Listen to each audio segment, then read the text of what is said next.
Isang mapagpalang araw sa lahat ng ating mga kabangers at kayanggaw. Sumulat ako para ibahagi sa inyo ang aking karanasan noong binata pa lang at nakatira pa sa Guimaras. Hinding-hindi pa rin nabubura sa alaala ko ang mga nangyari noon. Buo pa rin ang imahe sa utak ko kung papaano namin kinalaban ang mga aswang. Kung papaano namin iniligtas ang maraming buhay at ang buhay ng nag-iisang mahalagang tao. Nagdulot man ito na matinding lamat sa aking katatagan, pero dahil dito, mas lalo kong naintindihan kung ano nga ba ang papel ko sa aming angkan. Kilalanin niyo na lamang ako bilang si Adam.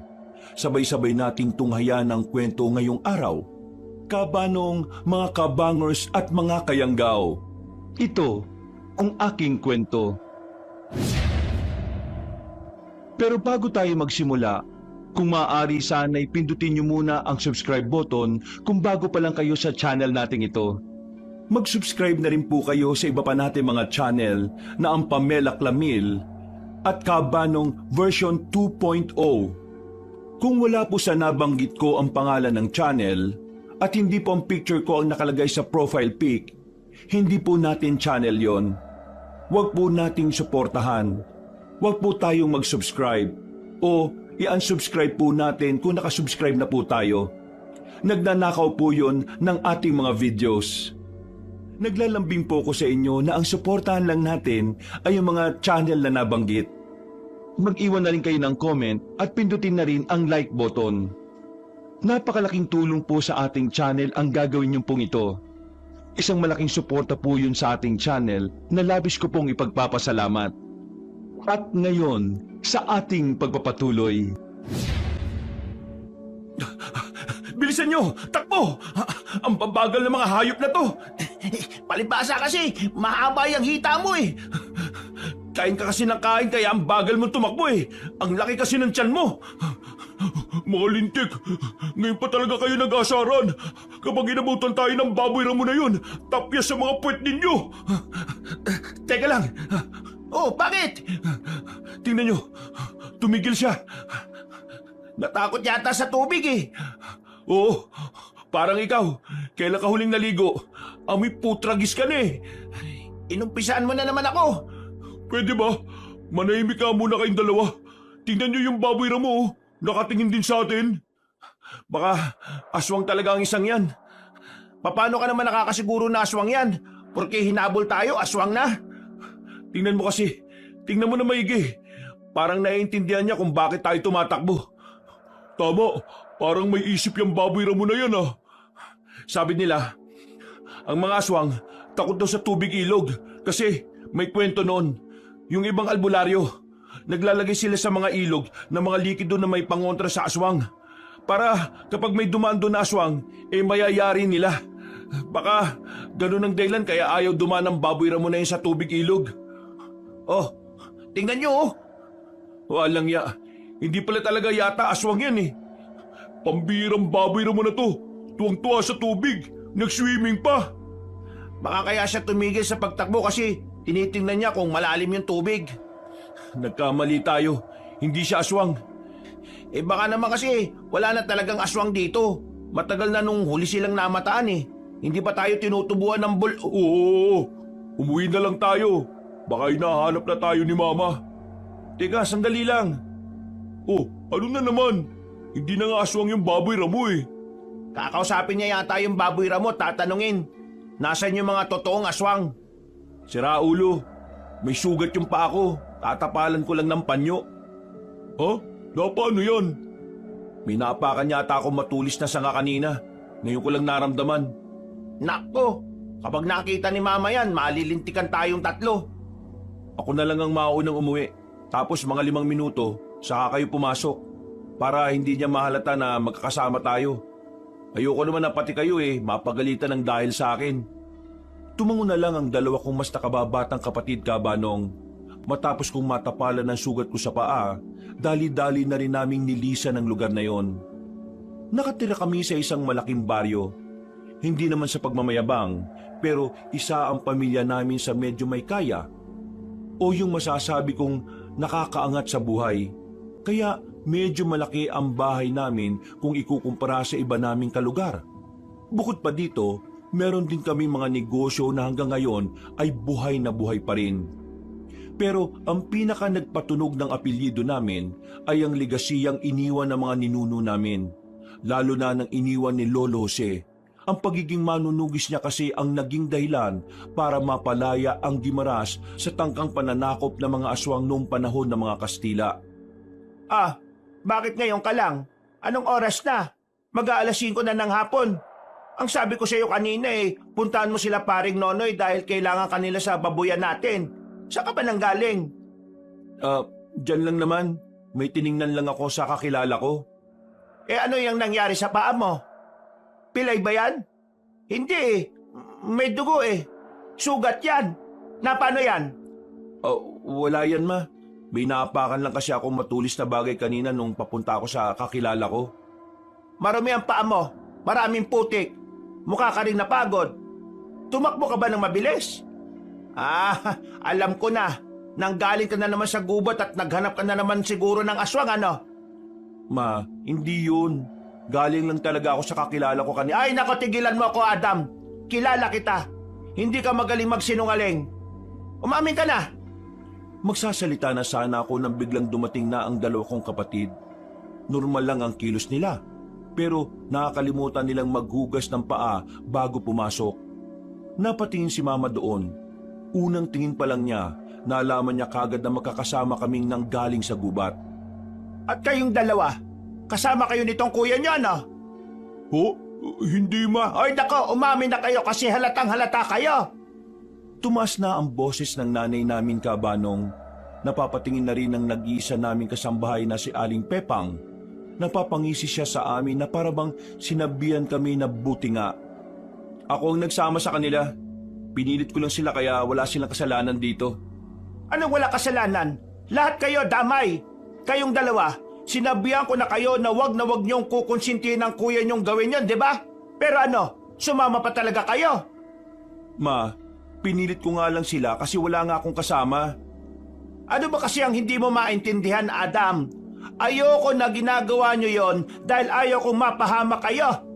Kung ano man ang ginagawa ng mga ninuno natin noon o ng lolo nyo noon, iwan nyo na yon sa nakaraan. Ibang henerasyon na ang pamilya natin. Gusto ko na ibang buhay na rin ang tatahakin natin. Buhay na tahimik at payapa. Hindi yung buhay na kada gabi matatakot kang matulog kasi may aswang. Naintindihan niyo ba ako? Naintindihan ko naman yung sinasabi niyo, ma. Pero hindi ko maintindihan, bakit habang tumatagal mas lalo ako nagiging interesado sa mga aswang. Parang tingin ko, kapalaran ko talaga yun Ang alin? Ang sumunod sa yapak ng Lolo Jose mo? Hindi yun ang kapalaran na gusto kong tahakin mo, Adam. Ikaw ang panganay sa inyong magkakapatid. Kaya ikaw ang inaasahan kong sasalo sa mga negosyo natin. Kasi yon ang magsasalba sa mga pamilyang bubuin ninyo balang araw. Piliin mo kung anong mas makabubuti para sa'yo. Hayaan mo ang ibang tao na intindihin ang sarili nilang kaligtasan. Dahil buhay nila yon.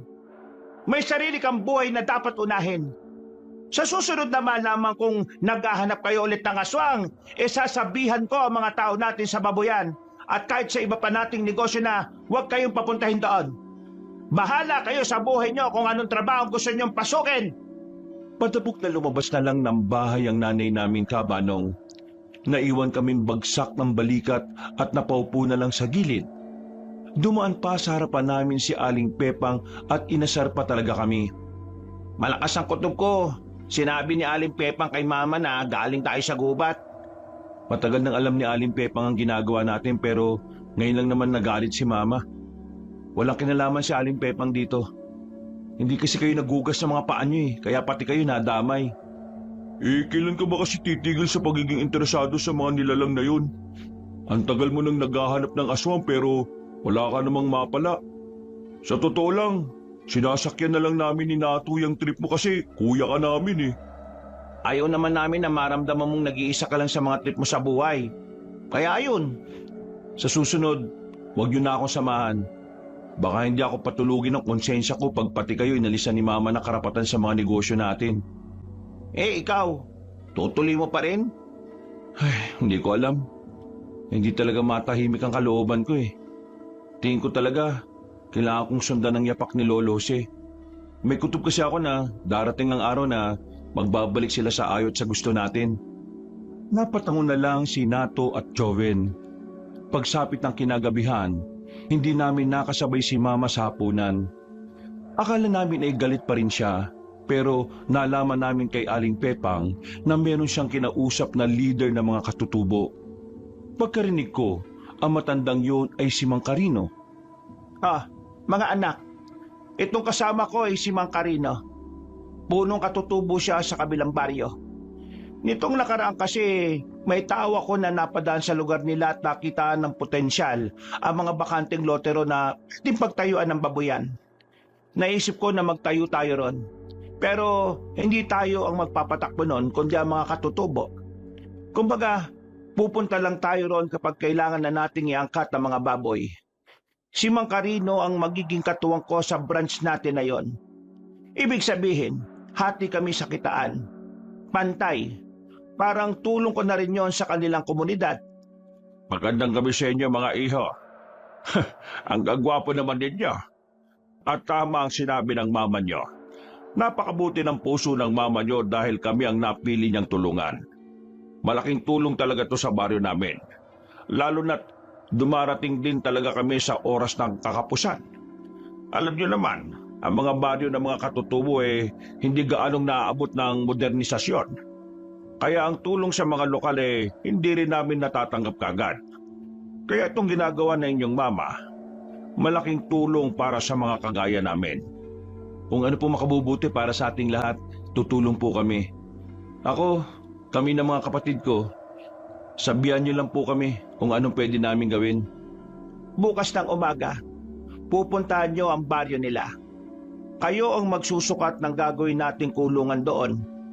Kayo na rin ang mag-aasikaso ng mga materyales at siyempre, para na rin makilala nyo mga taga roon at malaman kung ano ang mga pananaw nila sa proyekto nating ito. Mahalaga kasi ang mga saloobin nila. Hindi naman tayo pwedeng gumawa ng hakbang nang hindi sila sang-ayon lahat. Maraming salamat talaga. Paano? Pauna na ako. Medyo may kalayuan pa yung lalakarin ko Abay, gabi na. Ipapatid ko na lang ho kayo rito sa 3 anak ko. Wala namang ginagawa yung mga yan ngayong araw. Ay, nako. Hindi ba ako nakakaabala? Hindi naman po. Tara na ho. Sumunod na po kayo sa amin. Naglakad na kami papunta sa garahe kung saan naroon ang L300 na lumang-luma na. Pero kakapaayos pa lang noon kaya kampante kaming magagamit namin siya sa oras na yon. Ayos ba talaga yung dalawa mong kapatid sa likod? Opo, ayos lang po yun. Baka mamaya nga tulog na yan sila Ay, kahit ihatid mo na lang ako sa sakayan iho. Nakakahiya na Ay, hindi ho. Ihahatid po namin kayo sa mismong tapat ng baryo ninyo. Para na rin bukas kapag nagpunta kami, alam ko na rin po kung anong daraanan. Ayos siya, sige. Mas maigi nga yun. Sinimulan ko na ang pagpapatakbo ng sasakyan. Sa mga unang minuto, tahimik lang ang naging biyahe namin. Medyo binabagalan ko lang dahil may kadiliman na rin ang kalsadang aming tinatahak. Maya-maya pa, biglang nagsalita si Mang Carino na isang salita na bumuhay sa kalooban ko. Ang dilim ng daan, ano? Nung araw kapag ganyan ang kalsada, hindi na kami tumutuloy ng mga kapwa ko katutubo. Kapag ganyan kasi, may mga nag-aabang na aswang na sa mga yan. Buti nga ngayon wala na. May nalalaman din po pala kayo sa mga aswang, ano? Ay, kakaunti lang naman. Base lang din naman sa mga karanasan ko. Nung araw kasi, marami talagang aswang dito sa probinsya natin. Pero buti na nga lang at may magiting na antingerong nakatalo sa kanila. Sa pagkakaalala ko, Jose ang pangalan niya. Nung binata ko, nakita ko pa siyang napadaan sa lugar namin. May edad na rin yata siya doon Ganun po ba? Bakit ka naman natatawa? Pasensya na po. Hindi ko po kayo tinatawanan kasi nakakatawa kayo. Natawa lang ako Kasi hindi ko po alam kung paano sasabihin sa inyo na lolo ko po yun ng hindi nagmumukhang mayabang. Ha? Lolo mo si Jose? Opo, mga direktang apo po kami ni Lolo Jose. Tatay po siya ni Mama. Yung angkan po namin yung kilalang kumakalaban sa mga aswang noon, nung panahon pa ng mga Kastila. Abay, pambihira. Kaya pala sabi ko parang may nararamdaman akong kakaiba. Parang pakiramdam ko sikat kayo. Ganon.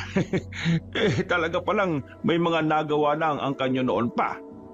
Kaya rin siguro hindi nyo kami nakilala kasi ayaw din naman ng nanay ko na balikan pa ang nakaraan eh. Sa madaling sabi, ayaw niyang malaman ng mga tao na kinalaban ng angkan namin ng mga aswang noon. Natatakot kasi siya para sa kaligtasan ng bagong henerasyon ng angkan namin ngayon. Kung sa bagay, kahit ako magulang, kaligtasan nyo pa rin ang iisipin at uunahin ko. Pero, Mang Carino, sa palagay nyo, may aswang pa kaya sa panahong to? Sa opinyon ko, hindi naman sila nawawala Nandyan lang ang mga yan. Baka nga hindi natin alam na nakikisabay na sila sa kung papaano mabuhay ang normal na tao. Ang problema nga lang, kung talagang buhay pa sila ngayon, ano ang tumatakbo sa isipan nila? At kung kailan sila muling magpaparamdam? Sa sinabing yun ni Mang Carino, ay parang nakaramdam ako ng bahagyang pagkabahala. Hindi man sigurado kung talagang nabubuhay pa ang mga nilalang na yon. Hindi ko pa rin inaalis sa isipan ko na baka balang araw, mangyari na naman ang nangyari sa nakaraan.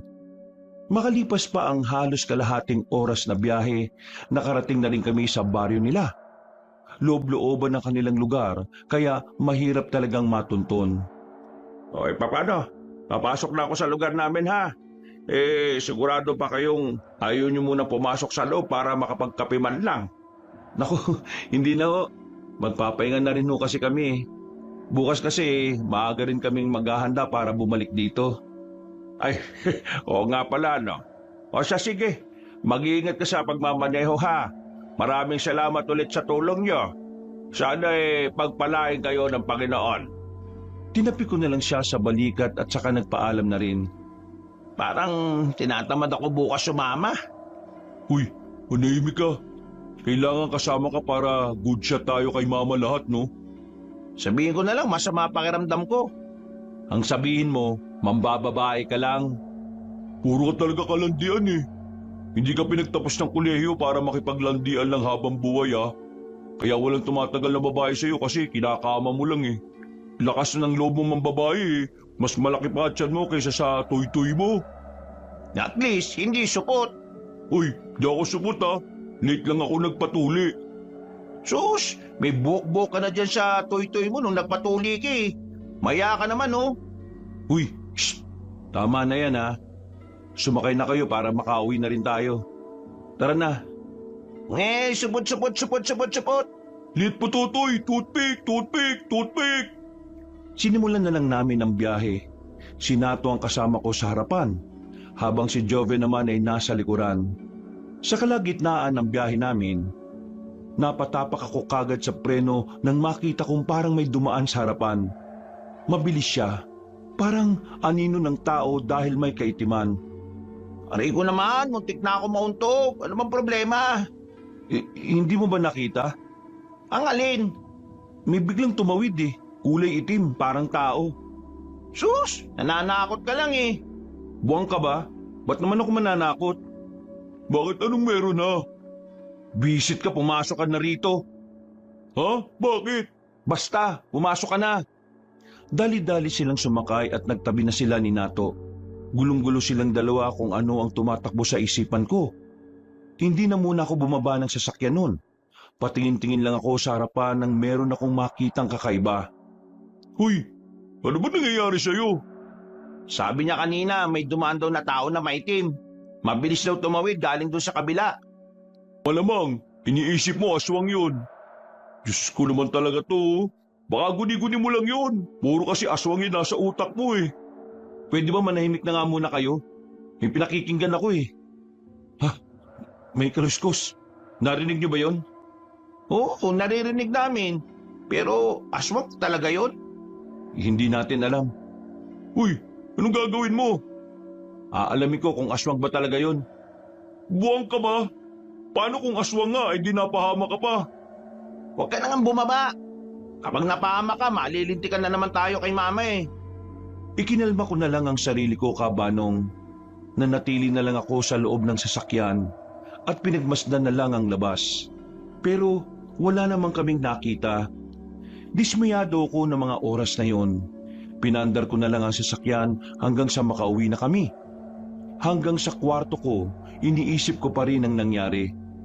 Sigurado kasi talaga ako sa sarili ko na hindi guni-guni ang nakita ko. Kinabukasan, maaga kaming bumangon para pagandaan ang pagpunta sa baryo ni Mang Carino. 2 oras lang ang tulog ko noon dahil sa kakaisip ng kung ano-ano. Ba't ang tagal naman ni Nato? Ginising mo na ba yon? Bumangon na yun sabi maliligo na eh. Ay naku, pambihira naman oh. Usapan 7, 8 na oh. Kapag nabutan na naman tayo ni Mama dito, mababatrip na naman yung sa atin. Puntahan mo na nga ulit. Ayun oh, yun na pala eh. Ano, naghintay ba kayo? Nagtanong ka pa talaga? Natuyo na lang ang buko, hindi ka pa tapos oh. Oo, kalma lang, ang aga-aga eh. Sige na, sakay na. Hindi na kami nagtagal sa bahay dahil baka maabutan kami ng nanay namin. Makalipas ang ilang minuto, narating na rin namin ang baryo ni Mang Carino. Sa bungad pa lang ay sinalubong na kagad kami ni Mang Carino at ang ilan pa nilang kalugar. Ay magandang umaga sa inyo.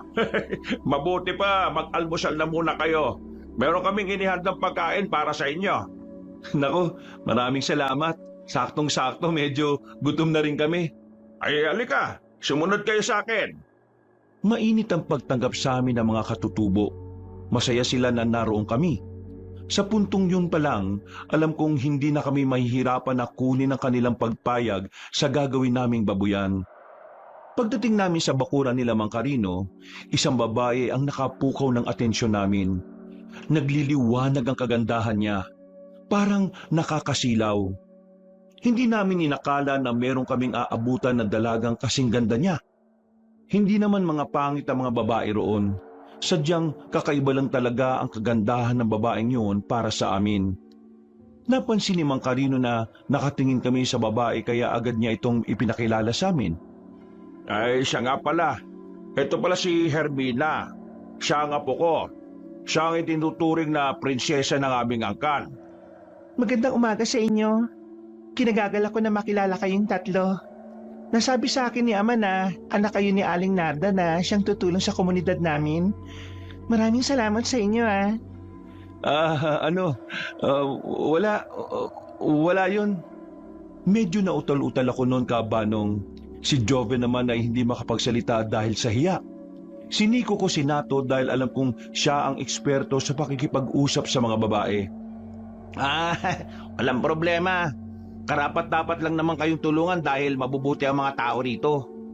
Ramdam na ramdam namin ang init na inyong pagtanggap eh. Ay, siya nga pala. Ako nga pala si Nato.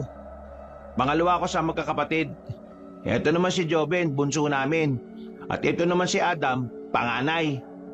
Oy, tara na. Kumain na muna kayo bago tayo dumako sa pagsusukat ha. Sana'y magustuhan niyo ang niluto kong pagkain. Ikaw ang nagluto nito?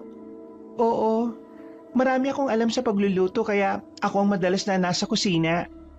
Nagmana yan sa akin. Magaling din ako magluto. Kasi ngayon, mahina na ang panlasa ko kaya siya na nagluluto ngayon. Maya-maya lang din ay sabay-sabay na kaming nag-almusal. Hindi mawala-wala ang tingin namin sa babaeng si Hermina. Napakaganda niya, Kabanong. Pinay na pinay ang itsura at ang kulay ng balat. Pagtapos namin kumain, sinamahan kami ni Hermina na maglakad-lakad papunta sa nasabing lote na pagtatayuan ng babuyan. Sa totoo lang, marami nang sumubok na magtayo ng babuyan dito sa amin. Pero hindi kasi kami komportable sa kanila. Kaya hindi namin sila tinanggap. Pero itong si Aling Narda, iba ang pakiramdam namin sa kanya ni Papa. Kaya na makausap namin siya nitong nakaraan, hindi na kami nagdalawang isip na pumayag. Nako, Isa ring oportunidad sa amin na makapagpatayo ng baboyan dito. Malaki rin kasi yung may tutulong ng mga katutubong gaya nyo na may kaalaman talaga sa pag-aalaga ng hayop. Maiba pala tayo. Nalaman ko kay Papa na ang angkan nyo raw ang nakipaglaban sa mga aswang nung panahon ng mga Kastila. Ah, oo, totoo yan. Hindi lang sa panahon ng Kastila, hanggang sa panahon ng lolo Jose namin. Nakakatuwa. Mula pala kayo sa mga magigiting na tao. Pero huwag mong babanggitin ng tungkol dyan kapag kausap mo na yung nanay namin ha. Ayaw na ayaw niya kasing pinag-uusapan yan eh. Ayaw niyang sundan namin yung yapak na mga ninuno namin. Delikado at peligroso raw kasi. Naintindihan ko naman ng nanay nyo. Kahit naman siguro sinong ina ganun din ang gagawin. Ikaw, naniniwala ka ba na hanggang ngayon may mga aswang pa rin? Sandaling napaisip si Hermina. Napansin namin na parang bumagal ang kanyang paglalakad. Pagtingin ko sa mukha niya, bumukas doon ang pagkabahala. Bakit? May problema ba?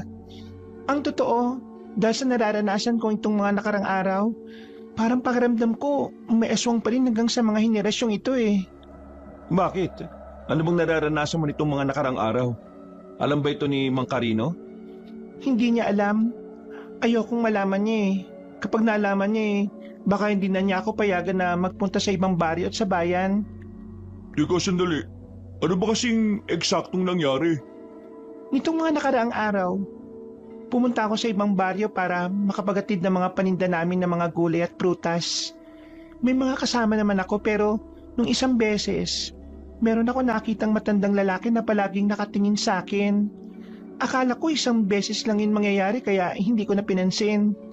Pero sa mga sumunod na araw, kahit saan ako mapadpad, nandun din siya. Nakatingin lang at para bang may gusto siyang sabihin. Hindi ako komportable sa kung paano siya ngumiti eh. Paano mo naman nasabi na aswang yung matandang yon? Nagpalit ba siya ng anyo sa harapan mo? Ang sabi ng ali na napagtanungan ko, baka raw aswang yung matandang yon. Ilang araw na kasi nilang nakikita yung matandang yon sa lugar nila. Nung una raw, sa mga buntis yun masama kong tumingin. Teka, lilinawin ko lang Sinasabi mo na sa unang lugar na napuntahan mo kung saan siya naroon, doon ka na kinutuban na kakaiba siya, tama? Tapos, sinundan ka niya sa ibang lugar kung saan pinaghihinalaan din na aswang yung matanda. Kung gano'n na may hinala na pala, huwag ka na pupunta ron. Paano kung aswang talaga yon? Baka may gawin pa siyang masama sa'yo. Ang tanong dito, buntis ka ba o hindi? Uy, anong klaseng tanong yan? Maya ka nga.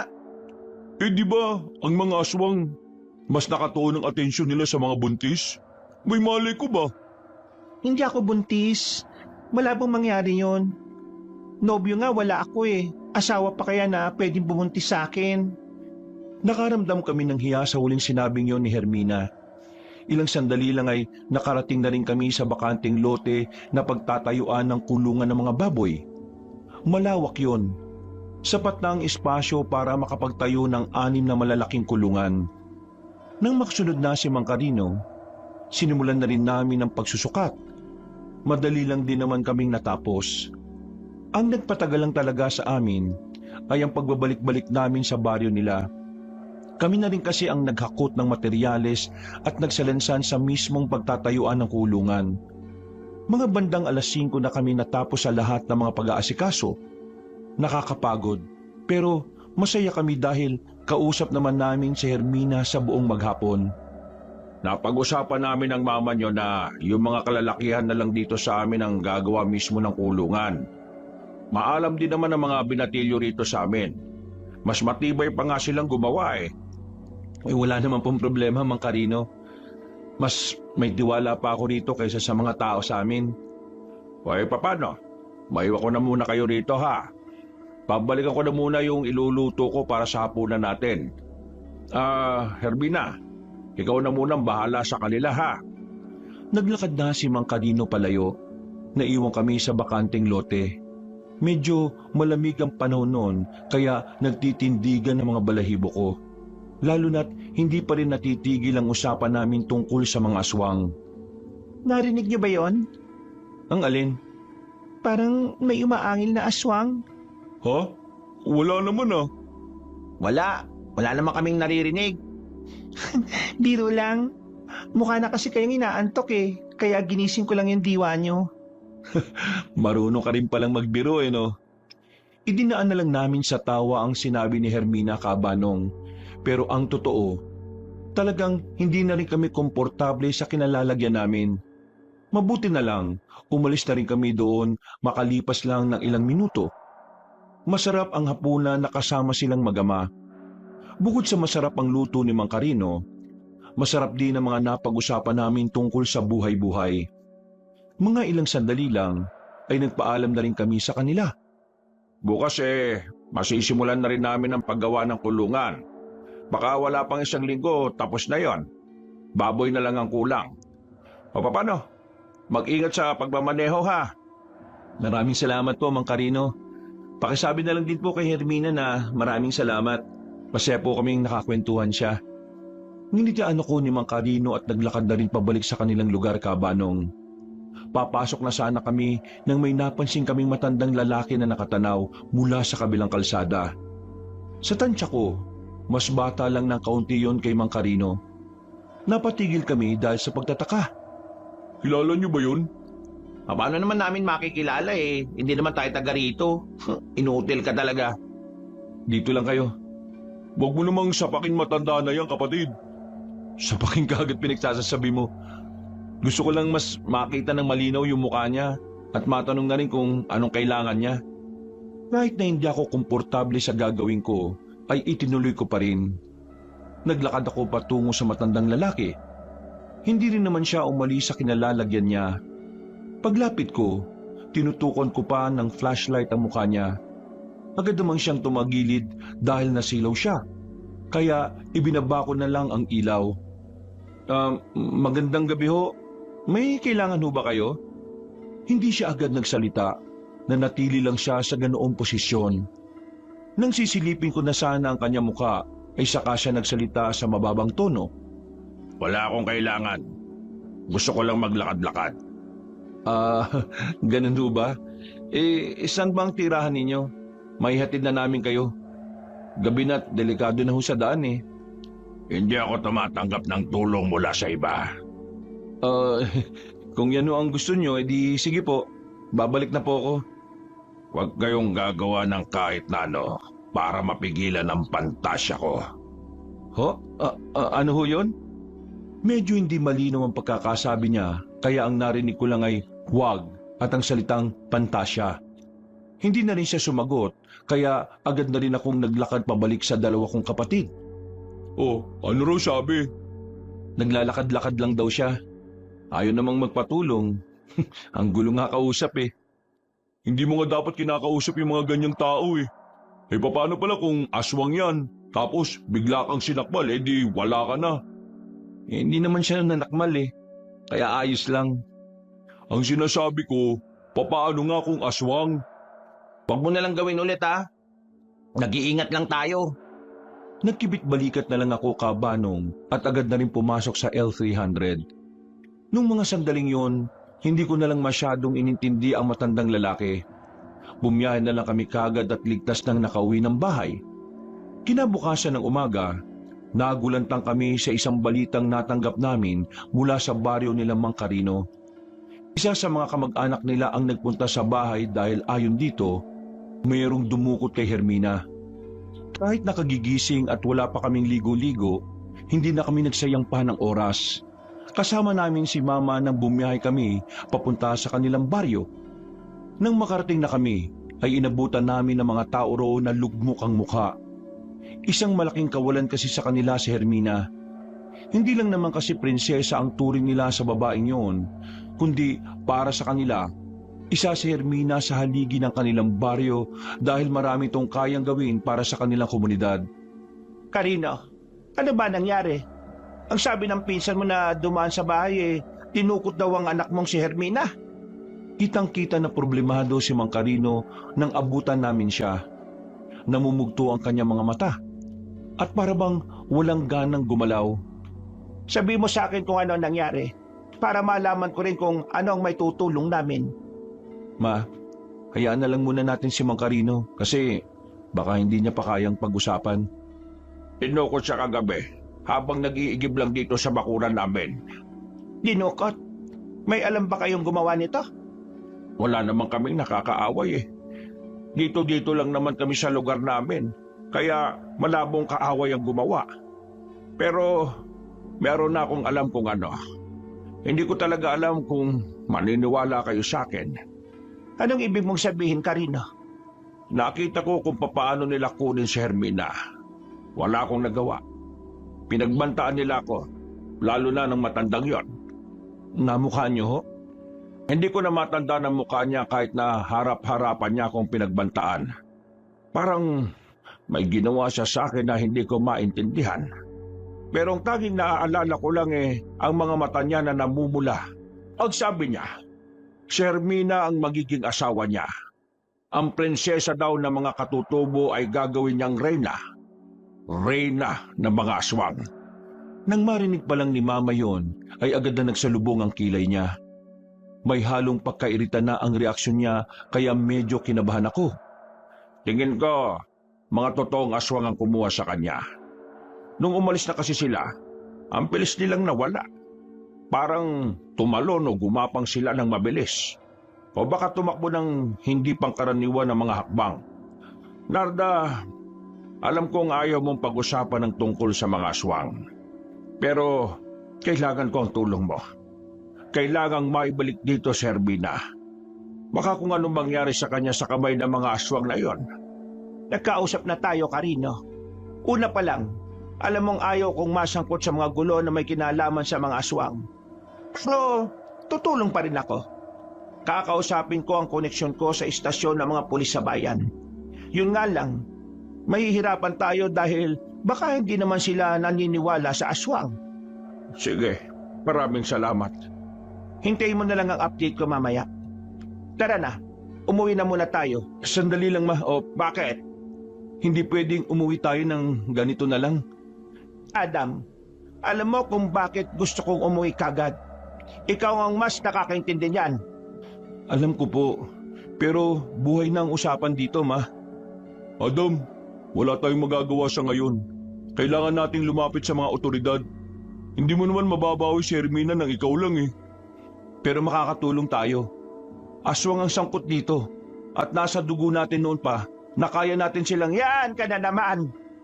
Ilang beses ko bang sinabi sa'yo na ayaw ko nang masangkot tayo sa gulo na may kinalaman sa aswang? Ha? Bakit ba ang tigas-tigas ng ulo ba? Sige na. Huwag ka na makulit. Babatripin mo na naman si Mama eh. Adam, sige na. Umuwi na muna kayo. Hihintay na lang namin ang mga pulis dito. At habang naghihintay kami, uutusan ko ang mga kalalakihan na maglibot-libot sa mga gubat. Kasama ako sa kanila. Adam!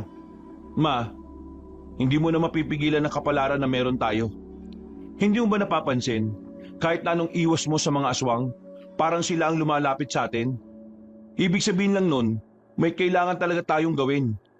Ibig sabihin lang nun, Diyos na ang gumagawa ng paraan para kalabanin sila. Hindi nagkataon ng lahat. Ito talaga ang mangyayari. At mangyayari ito ng paulit-ulit hanggang walang gumagawa ng paraan para ubusin sila. At ang may kakayahan lang naman ubusin sila tayo. Tayong may mga dugo ng magigiting. Hindi! Ma, Sinabi ko lang, hindi! hindi na kami bata ma. 25 anyos na ako at kaya ko nang alagaan ang sarili ko. Kaya ko nang ipagtanggol ang sarili ko. Kaya ko nang magdesisyon para sa kinabukasan ko. Sa sinabing kong yon ay hindi na nakapagsalita pa ang nanay ko. Pero kitang-kita ko sa mukha niya ang pagkainis. Tumalikod na siya at lumabas na rin sa bakuran nila Mang Carino. Asikasuhin na muna namin si Mama. Kung magpapaiwan ka ikaw na bahala. Basta, umuwi ka ng buo Mas magagalit si Mama kapag umuwi ka ng nakakahon. Sige, salamat. Mang Carino, babalik kami mamaya pagkasama na namin ng mga pulis. Sinundan na rin nila si Mama sa sasakyan. Habang ako naman ay nagpaiwan sa bahay ni Mang Carino. Ginamayan ko si Mang Carino dahil sa mga sandaling yon, gulong-gulo siya kung ano ang gagawin niya. Wala siyang ideya kung papaano makakabalik sa kanya si Hermina. Makalipas ang ilang oras, sumapit na rin ang tanghali. Ako na ang nagluto para sa kakainin namin pero wala pa rin siyang gana. Kung dinukot nila si Hermana para gawing reyna ng mga aswang, ibig ba nitong sabihin gagawin nilang aswang si Hermina?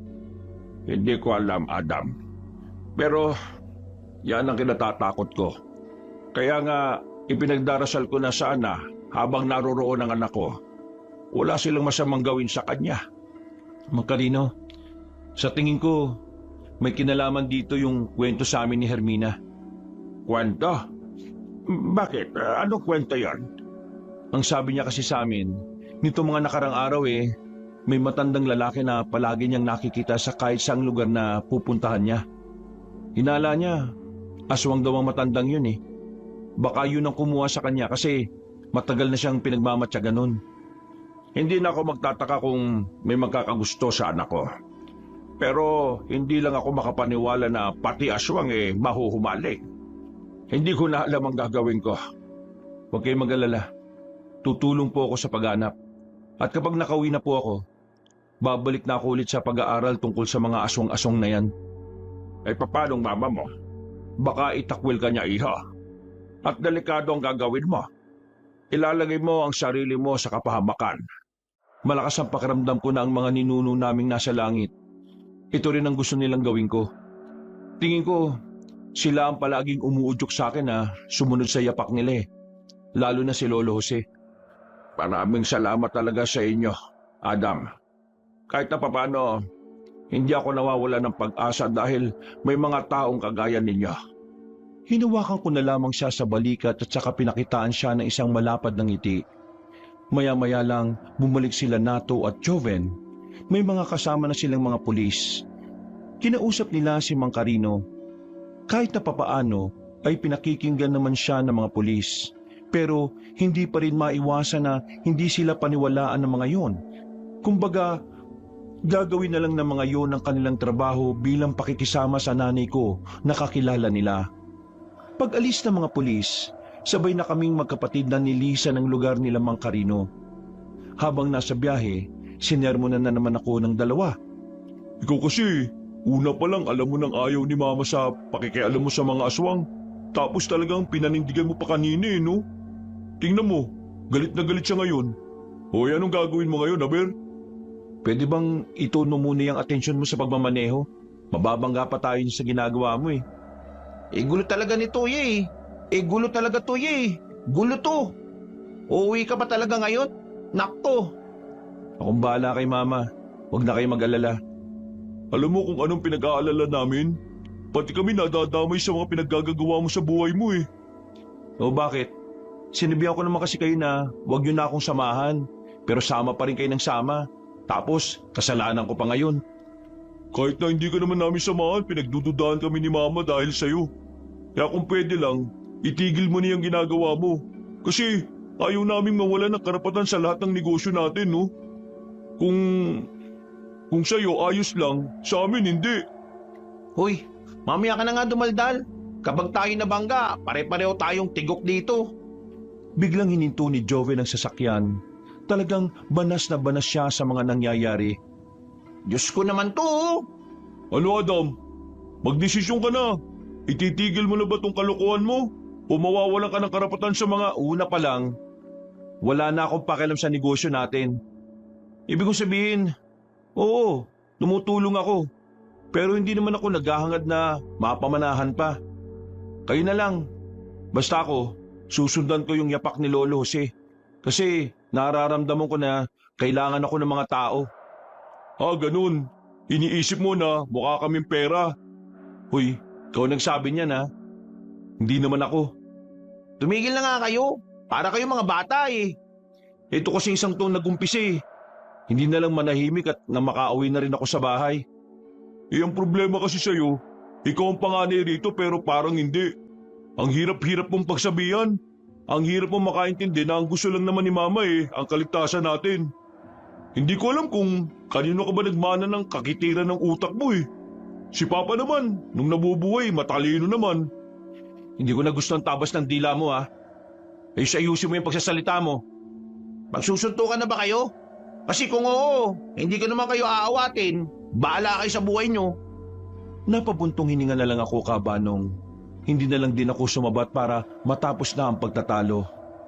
Nang manahimik na rin si Joven, ay agad na rin niyang pinatakbo ulit ang sasakyan. Sa mga sumunod na minuto ay namayanin na ang katahimikan sa loob ng sasakyan. Pagdating namin sa bahay, wala roon si Mama. Ang sabi ni Aling Pepang ay meron tong pinuntahan. Kaya ako naman, diretso agad sa kwarto ko. Muli kong hinanap ang mga libro ni Lolo Jose na nagawa kong maitago. Binasa ko ulit ang mga yon. Pero pagsapit ng alas 5 ng hapon, ay natapos ko na ulit. Hindi ako makontento, kaya habang wala pa ang nanay namin, lumabas ako ng kwarto ko. Pumunta ako sa bodega na nasa likuran lang din naman ng bahay namin. Dismayado ko pagdating ko. Naalala ko na nakakandado nga pala yon. Malas naman, no? Paano ko makukuha yung gamit ni Lolo sa loob? Hindi ka talaga mapagsabihan, ano? Napalingon agad ako sa likuran nang marinig ko ang tinig ng aking ina. Nakita ko siyang nakatayo sa gilid habang salubong ang kilay. Tingin pa lang niya sa akin ay alam ko nang hindi na kami magkakasundo. Anong gagawin mo? Kukunin mo ang mga nakalagay dyan sa bodegang yan? Ma, hayaan niyo na ako. Itong tingin kong kapalaran ko. Huwag niyo na sana akong pigilan. Bago mo ipilit yung gusto mo, ni minsan ba naisip mo kung bakit kita pinipigilan? Bakit? Akala mo kaya kita pinipigilan kasi ayaw kitang maging masaya? Pinipigilan kita kasi ayaw kitang mapahamak. Ayaw kitang matulad sa iba nating kamag-anak na namatay dahil sa mga lintik na aswang na yan.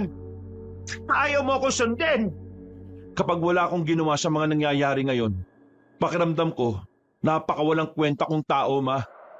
Tingin ko, tungkulin ko talagang kalabanin ng mga aswang na yon. At paano ang gagawin mo, Aber? Wala kang ang kaalam-alam sa pakikipaglaban sa kanila? Kaya nga papasukin mo na ako sa bodegang to. Nandito ang lahat ng kailangan ko malaman at matutunan. Ma, narito na lahat ng sandata ng mga ninuno natin, pati sandata ni Lolo Jose. Tumigil ka. Wala kang kukunin dyan. At sa oras na lumabas ka ng pamamahay ko para kalabanin ng mga aswang, wala ka nang babalikan, Adam. Kakalimutan ko nang meron akong anak na kagaya mo. At kalimutan mo na rin may pamilya ka. Man naman, Yan ang kondisyon ko, Adam. Kailangan mong mamili. Yang tungkulin na sinasabi mo o ang pamilya mo? hindi ako nakapagsalita ng oras na yon, Kabanong. Parehong mahalaga sa akin ang dapat kong pagpilian. Magulo ang utak ko. Tuliro, balisa. Hindi ako makagawa ng desisyon sa mga sandaling yon dahil alam ko merong mawawala sa oras na pumili ako. Umalis si Mama, naiwan akong tulala. Malalim ang iniisip. Maya-maya lang, biglang dumating si Aling Pepang. Sinilip lang niya ako, sabay sabing, boom, sabog. Napapailing na lamang ako. Minsan, naisip ko kung bakit ba ang lakas ng trip ni Aling Pepang kapag mang-aasar. Kuya? Adam? Oh, bakit? Anong oras na kung makakatuka parang ayaw mo talaga magpatulog ah? May ginagawa ka ba? Wala. Nagbabasa lang ako ng libro. Pero tapos na ako. Bakit? Inom tayo. Ha? Bakit? Anong bakit? Inom lang, bawal ba? Oh, sige na nga. Tumambay na muna kami sa bakuran namin. Tig-isang bote lang kami ng alak. Pinag-usapan lang namin ang tungkol sa mga nagawa ng mga ninuno namin noon. Sa kasagsagan ng aming kwentuhan, narinig namin ang isa sa mga tauhan namin sa babuyan na sumisigaw. Natataranta siyang lumapit sa amin. Nang tanungin ko kung ano ang nangyari, sinabi niyang meron daw nagpakitang aswang sa babuyan. Hindi naman daw sila sinaktan, pero hinahanap daw kami magkakapatid. Kumuha ko ng tubo at dali-dali namin pinuntahan ang babuyan na malapit sa amin. Pero pagdating namin doon, wala nang aswang. Inabutan lang namin yung mga nagbabantay sa mga baboy na naiiyak na sa sobrang takot. Ayon sa kanila, nakakatakot daw ang itsura ng nilalang na yon. Agad na nakarating kay Mama ang nangyari. Tahimik lang siya. Malalim ang iniisip. Habang ako, hindi na ako mapalagay kahit na alam kong mag-aaway na naman kami. Pinilit ko pa rin siyang kumbinsihin. Nakita niyo na nangyari, ma? May gawin man tayo o wala, sundan man natin ang yapak ni Lolo Jose o hindi, nasa panganib pa rin ang buhay natin. Dahil yun ang pinagmulan natin. Yun ang iniwan nila sa atin. Ngayon, kayo yung mamili. Mamamatay tayo ng walang kalaban-laban o hahayaan nyo kung aralin at sanayin ng sarili ko para sundan ang yapak ni Lolo at may pagtanggol ko kayo? Ma, hindi naman sa kinakampihan ko si Kuya Adam. Pero kanina, napagtanto ko lang din. Yung mga aswang, matagal lang silang nanahimik. Pero hindi nawawala sa plano nilang balikan tayo. Kasi alam nilang may mga bagong henerasyon ang angkan natin eh. At kampante sila, wala na sa henerasyon na ito ang papatay sa kanila. Tama si Kuya Adam eh. Kahit naman nahimik tayo, guguluhin at guguluhin pa rin nila tayo. Kaya wala yung pagkakaiba kung papalaga natin. Nasa peligro na talaga ang buhay natin kahit na wala pa kami sa mundo. Kasi yung mga ninuno natin, meron silang hindi tinapos na misyon eh. At yun na yung patayin at ubusin ng mga aswang. Sinasabi mo bang labanan natin ang mga aswang na yun? Ilalagay na naman natin ang buhay ng buong angkan sa panganib? Alam mo ba kung ilang miyembro ng angkan natin ang namatay sa kasagsagan ng digmaan ng mga manunugis at mga aswang? Alam mo yun. At madadagdagan pa yun kapag wala tayong ginawa. Kapag hinayaan lang natin na umatake ang mga aswang nang hindi tayo lumalaban. Di ba? Mas marami pang mamamatay. Hindi lang tayo. Baka mamaya pati mga tao dito sa baryo natin madamay. Hindi tayo magagalaw ng mga aswang. Aalis tayo dito sa baryong ito. Magpupunta tayo sa Maynila. Tapos, yung ibang kamag-anak natin, pababayaan nyo na lang sila mapahamak? Kung wala tayo dito, silang babalikan ng mga aswang. Kung ngayon ayaw nyo pa rin pumayag, wala na akong pakialam. Gagawin ko kung anong tama para protektahan ang pamilyang ito. At para protektahan ang mga tao dito sa probinsyang ito. Kung yun ang pagmamalasakit sa mas maraming buhay ang magiging dahilan para itakwil nyo ako sa pamilyang ito, tatanggapin ko at wala akong pagsisisihan. Nanlalaki ang mga mata ng nanay ko. Hindi siya makapaniwala sa sinabi kong yun. Kahit si Joven ay natameme na rin. Iniwan ko sila roon at ako naman ay sandali munang nagpalamig sa kwarto ko. Bigla kong naalala si Hermina. Sa mga sandaling yun, naiisip ko na baka may kung anong masama nang ginagawa sa kanya. Isa yun sa mga dahilan kung bakit gustong-gusto ko nang matutunan lahat ng dapat kong matutunan. Makalipas ang isang oras, tahimik na rin ang paligid, pero maingay pa rin sa utak ko. Ang dami kong naiisip. Napadako ang tingin ko sa pintuan na makarinig na naman ako ng katok. Sinatuto, may ginagawa ka ba? Ayoko nang mag-inom. Wala na ako sa mood na to. Wala na ako sa mood na to. Hindi na tayo magiinom. Buksan mo na tong pinto, may bibigay ako sa'yo. Wala akong ganang lumapit sa pinto para pagbuksan siya. Pagbungad niya, hinarap niya kagad sa mukha ko ang isang susi na medyo may kalawang na ang hawakan. Oh, ano yan? Eh di susi. Alam kong susi yan. Anong gagawin ko dyan? Eh saan ginagamit ang susi? Eh di sa mga kandado, di ba?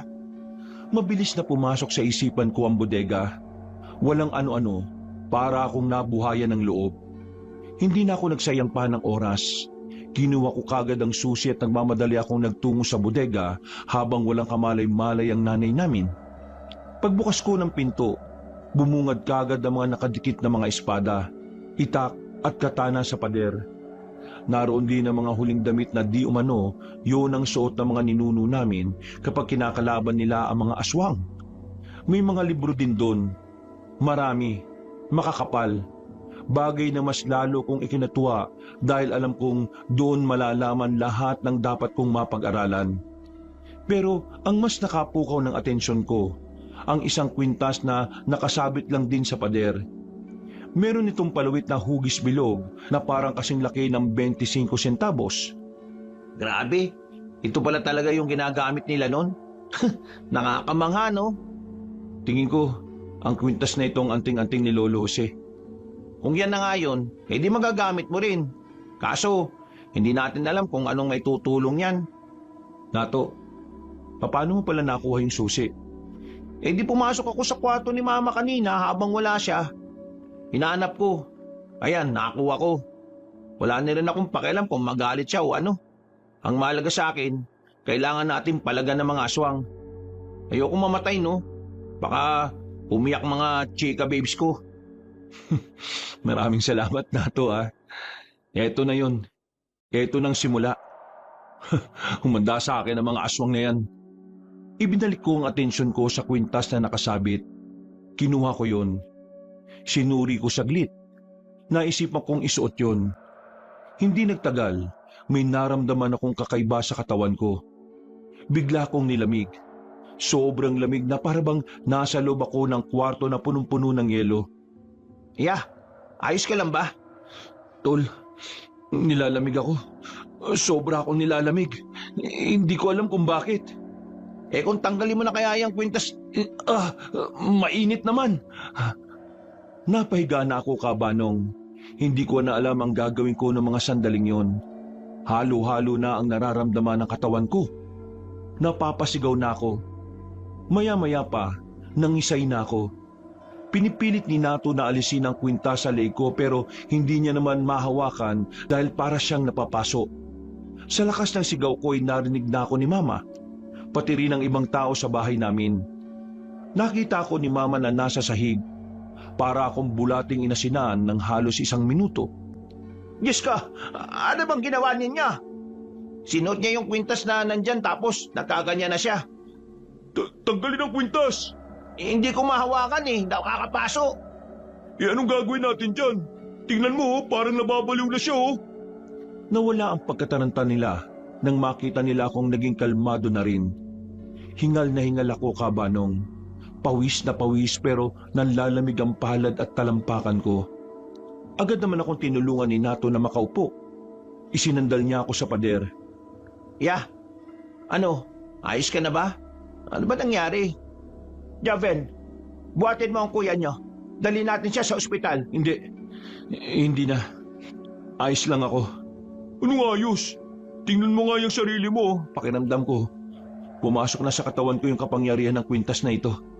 Itong anting-anting ni Lolo Jose. Diyos ka po. Napahawak na lang ang nanay namin sa ulo. Konsumido siya. Pero wala na siyang magagawa kundi tanggapin na lang ang nangyari. Dahil sa mga sandaling yon, ramdam na ramdam ko na ang nag-uumapaw na lakas sa aking kalooban. Tumayo ako na parang walang nangyari. Napapatingin pa ako sa magkabila kong kamay na parabang tinatansya ko kung anong lakas ang tinataglay ko. Eto na ang simula. Kailangan kong protektahan ang pamilyang ito at ang ibang tao, pati na si Hermina. Ililigtas ko siya. Hindi na ba talaga kita mapipigilan, anak? Ma, huwag na natin pigilan ang kapalaran na magliligtas sa maraming buhay. Pinapangako ko, hindi ako mamamatay. Kailangan niyo lang magtiwala sa akin. Napabuntong hininga na lang ang nanay namin. Wala na rin siyang nagawa. Nung gabi ding yon, tinanggap na lang niya ang mga mangyayari. Kinabukasan, maaga kaming nagpunta kay Mang Carino. Dahil wala pa ring update ang mga pulis, naisip kong ako na mismo ang maghanap kay Hermina. Sigurado ka ba sa sinasabi mo, iho? Ayoko naman kitang mapahabak. Lalo na't sabi mo ikaw lang mag-isa. Huwag ko kayo mag-alala. Aaralin ko yung pagiging epektibong antingero.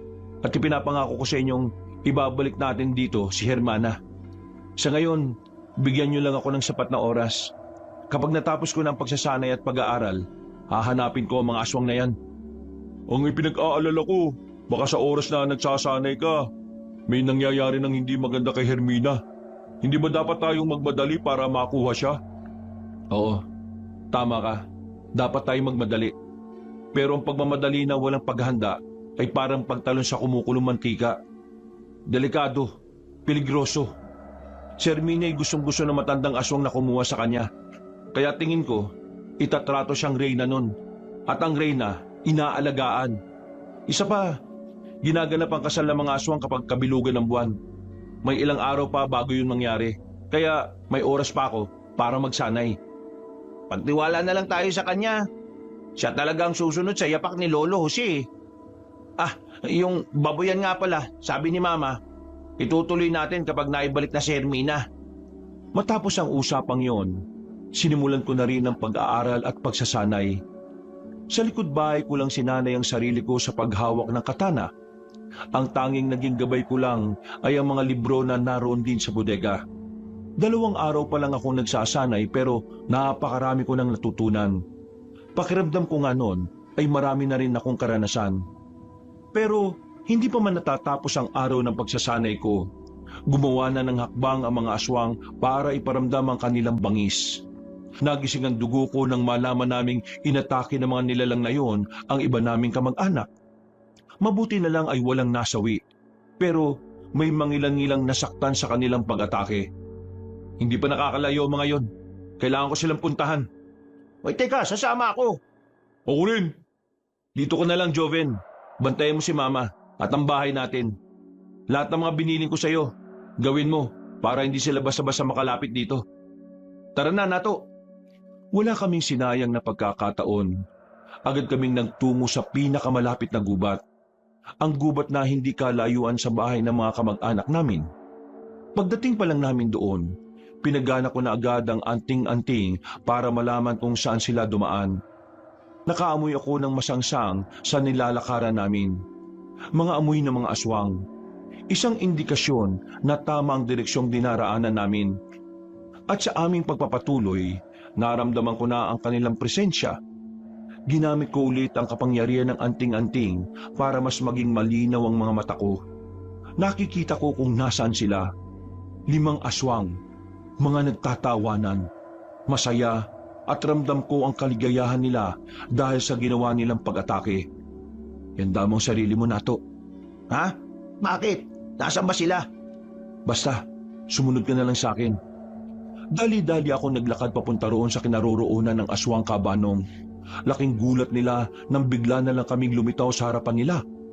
Naudlot ang pagmumuni-muni ng 5 aswang nang biglang makarating na kami sa harapan nila. Nagulat sila at agad na napatayo. Sandaling nakipagtitigan sa amin. Nang makita kong gagalaw na sila, bigla na lang akong nakaramdam ng kakaiba sa katawan ko. Nagmamadali ko silang nilapitan. At gamit ang katana na hawak-hawak ko, ay tinaga ko agad ang 2. Madali silang bumagsak. Nabigla ang 3 aswang na natitira. Akmang si Nato ang aatakihin nila pero hindi ko sila hinayaang makalapit. Hinarang ko silang 3. Sabay-sabay silang bumagsak ng tamaan sila. Hagupit ng katana sa dibdib. Hindi pa ako nakontento. Pinagsasasaksak ko pa sila para siguradong patay. Hindi mo na pala ako kailangan eh. Hindi ko rin inakala na magagawa ko yun. Pero mas maganda na siguro yun. Ang mahalaga, napatay natin ang mga nananakit sa mga kamag-anak natin. Pero dapat, hindi mo pinatay lahat. Nagtira ka sana ng isa para may matanungan tayo kung nasaan si Hermina. Kaya nga eh. Hindi ko na naisip yun. Basta, ang nasa isip ko lang ubusin ko sila. Malakas ka na eh. Dapat mo na lang sigurong praktisin yung diskarte. Oo, tama ka. Pero sa ngayon, kailangan na natin makaalis dito. Siguradong matutuwa ang mga kamag-anak natin kapag nalaman nilang napatay natin ang mga aswang na ito. Natin? Wala naman akong ginawa eh. Natawa na lang ako sa sinabi niya, Kabanong, pero agad na rin namang nilisan ang lugar na yon. Pagbalik namin sa aming baryo, agad naming binalita sa mga kamag-anak namin ang nangyari. Halo-halo ang kanilang reaksyon. May iba na sobrang tuwa sa ginawa namin. Dahil kahit papaano, alam nilang meron silang makakapitan. Alam nilang may poprotekta sa aming angkan. Pero sa kabilang banda, meron din namang mga nababahala. Duda sila sa kakayahan ko. Duda sila sa abilidad kong pangalagaan ng anting-anting. Ang dahilan nila kung bakit ay dahil masyado raw akong hilaw, minadali at hindi hinubog ng panahon. Naiintindihan ko naman sila kung bakit nila naisip ang mga bagay na yon. Kahit ako man din ay hindi pa rin sigurado kung talaga bang para sa akin ang anting-anting. Ang alam ko lang ay kailangan kong gawin yun para sa angkan namin at sa aming pamilya. Oh, kumusta lakad nyo? Ayos lang ba kayo? Ayos lang kami. Napatay niya yung mga aswang eh. Habang ako nanonood lang na parang isang meron sa tabi-tabi. Nasaan ba si Mama? Nasa kwarto niya. Kanina pa siya nagdarasal para sa kaligtasan niyo. Isang malalim na paghinga na lang ang nagawa ko, Kabanong. Nakaramdam na ako ng awa sa aming nanay. Kahit naman palagi niya akong kinokontra, alam ko naman na ginagawa lang niya yon para sa aming magkakapatid. Pinuntahan ko si Mama. Nang makita niya ako, ay naiyak siya at yumakap agad sa akin. Ramdam na ramdam ko ang kanyang takot. Takot na baka anumang oras, hindi na namin makita ang isa't isa. Sa mga sandaling yon, ay mas lalo ko nang naintindihan ang pakiramdam ng isang magulang, pati na rin ng isang ina. Kinaumagahan, kumalat na rin ang ginawa naming pagpaslang. Lahat ng kalugar namin hanga sa amin. Muling nabuhay ang pangalan ng aming angkan, pati na rin ang legasiyang iniwan sa amin ni Lolo Jose at ng iba pa naming ninuno. Masaya, magaan sa pakiramdam, pero hindi pa rin nawawala ang pangamba. Alam ko kasi na dahil sa ginawa ko, sa mga susunod na araw ay maaring mas malala at malupit na ang kaguluhan na mangyayari. Malalakas na katok ang umistorbo sa pamamahinga namin nung hapon. Nagmamadali kaming lumabas ng kwarto. Inabutan namin si Aling Pepang na kausap na si Mang Carino sa sala. Bago umalis si Aling Pepang, tiningnan niya pa ng malagkit si Mang Carino. Kinilabutan kaming tatlo nang mapansin yun. Agad naman namin kinausap si Mang Carino. Baka sa kanyang muka ang labis na pag-aalala. Kitang-kita ang stress niya sa ilang araw nang hindi niya nakakasama ang kanyang anak. Adam, nagpadala sa akin ng sulat ang pinuno ng mga aswang na dumukot sa anak ko. Ano pong sabi sa sulat? Kumusta naman po si Hermina? Malapit na ang kabilugan ng buwan. Iyon ang gabi ng kanilang pag-iisang dibdib. At kapag nangyari na yon, dito na mangyayari ang kinatatakutan ko. Aanakan niya ang anak ko para sa bagong henerasyon ng mga makabagong aswang. Ngayon, sabi niya sa sulat iniimbitahan niya ako na pumunta sa baryo nila. Yun daw kasi ang hiniling ni Hermina, ang makasama ako sa mismong araw ng kasal nila. Teka, kung yun ang gusto ni Hermina, ibig ba nitong sabihin, pumapayag siya sa kasal? Tinanggap na niya ang kapalaran niya ron? Yun nga ang pinagtataka ko Bakit? Bakit niya sinabi yon? O baka naman ang mga aswang lang ang nag-imbento nun? Wala silang pakialam sa iyo, Mang Carino. Kaya hindi sila gagawa ng kwento para lang kunin ka. Kasi kung gusto ka nilang makuha, kayang-kaya nilang gawin yun kahit na anong oras. Tingin ko, si Hermina talaga ang may kagustuhan na papuntahin ka ron. Isa lang ang nakikita kong dahilan. Ano? Matalino si Hermina. Alam niya na kapag nabasa mo na ang sulat, ang una mong kakausapin ay ako. Kami. Alam niya na ang imbitasyon na ito ay magagamit natin para malaman kung nasaan siya. Naiintindihan ko na. Pumayag si Hermina para makahingi ng tulong mula sa labas. Pero ang sabi sa sulat kapag nagsama ako ng iba, mapapahamak daw ako. Gagawin natin ang lahat para hindi nila malaman na kasama mo kami. Kailangan na natin gumawa ng plano para matunto ng kinaroroonan ni Hermina. Kailan daw ang nakatakdang araw, Mang Carino? Mabayang gabi na kagad Wala kaming sinayan na sandali. Pinag-usapan kagad namin ang mga dapat naming gawin. Pagkatapos, dumating naman ang iba pa namin mga kamag-anak na may interes din sa laban ng mga aswang. Karamihan na kasi sa mga lalaki sa angkan namin ay nagdesisyon na rin na protektahan ang kanilang mga pamilya. Dahil dito, mas lumakas ang loob namin na harapin ang laban ito. Ang laban na hindi natapos ng mga nauna naming kadugo.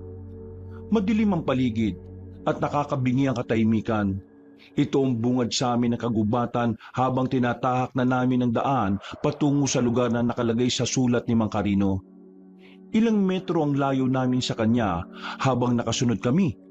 Matinding pagmamanman ang ginawa namin sa paligid, pero wala pa kaming nakikitang aswang. Sinubukan kong gamitin ang kapangyarihan ng anting-anting na makaramdam at makakita sa dilim. Pero wala akong makitang kahit na anong bakas, kaya pinagpatuloy lang namin ang pagsunod kay Mang Carino kahit na kakaunti lang ang bilang namin.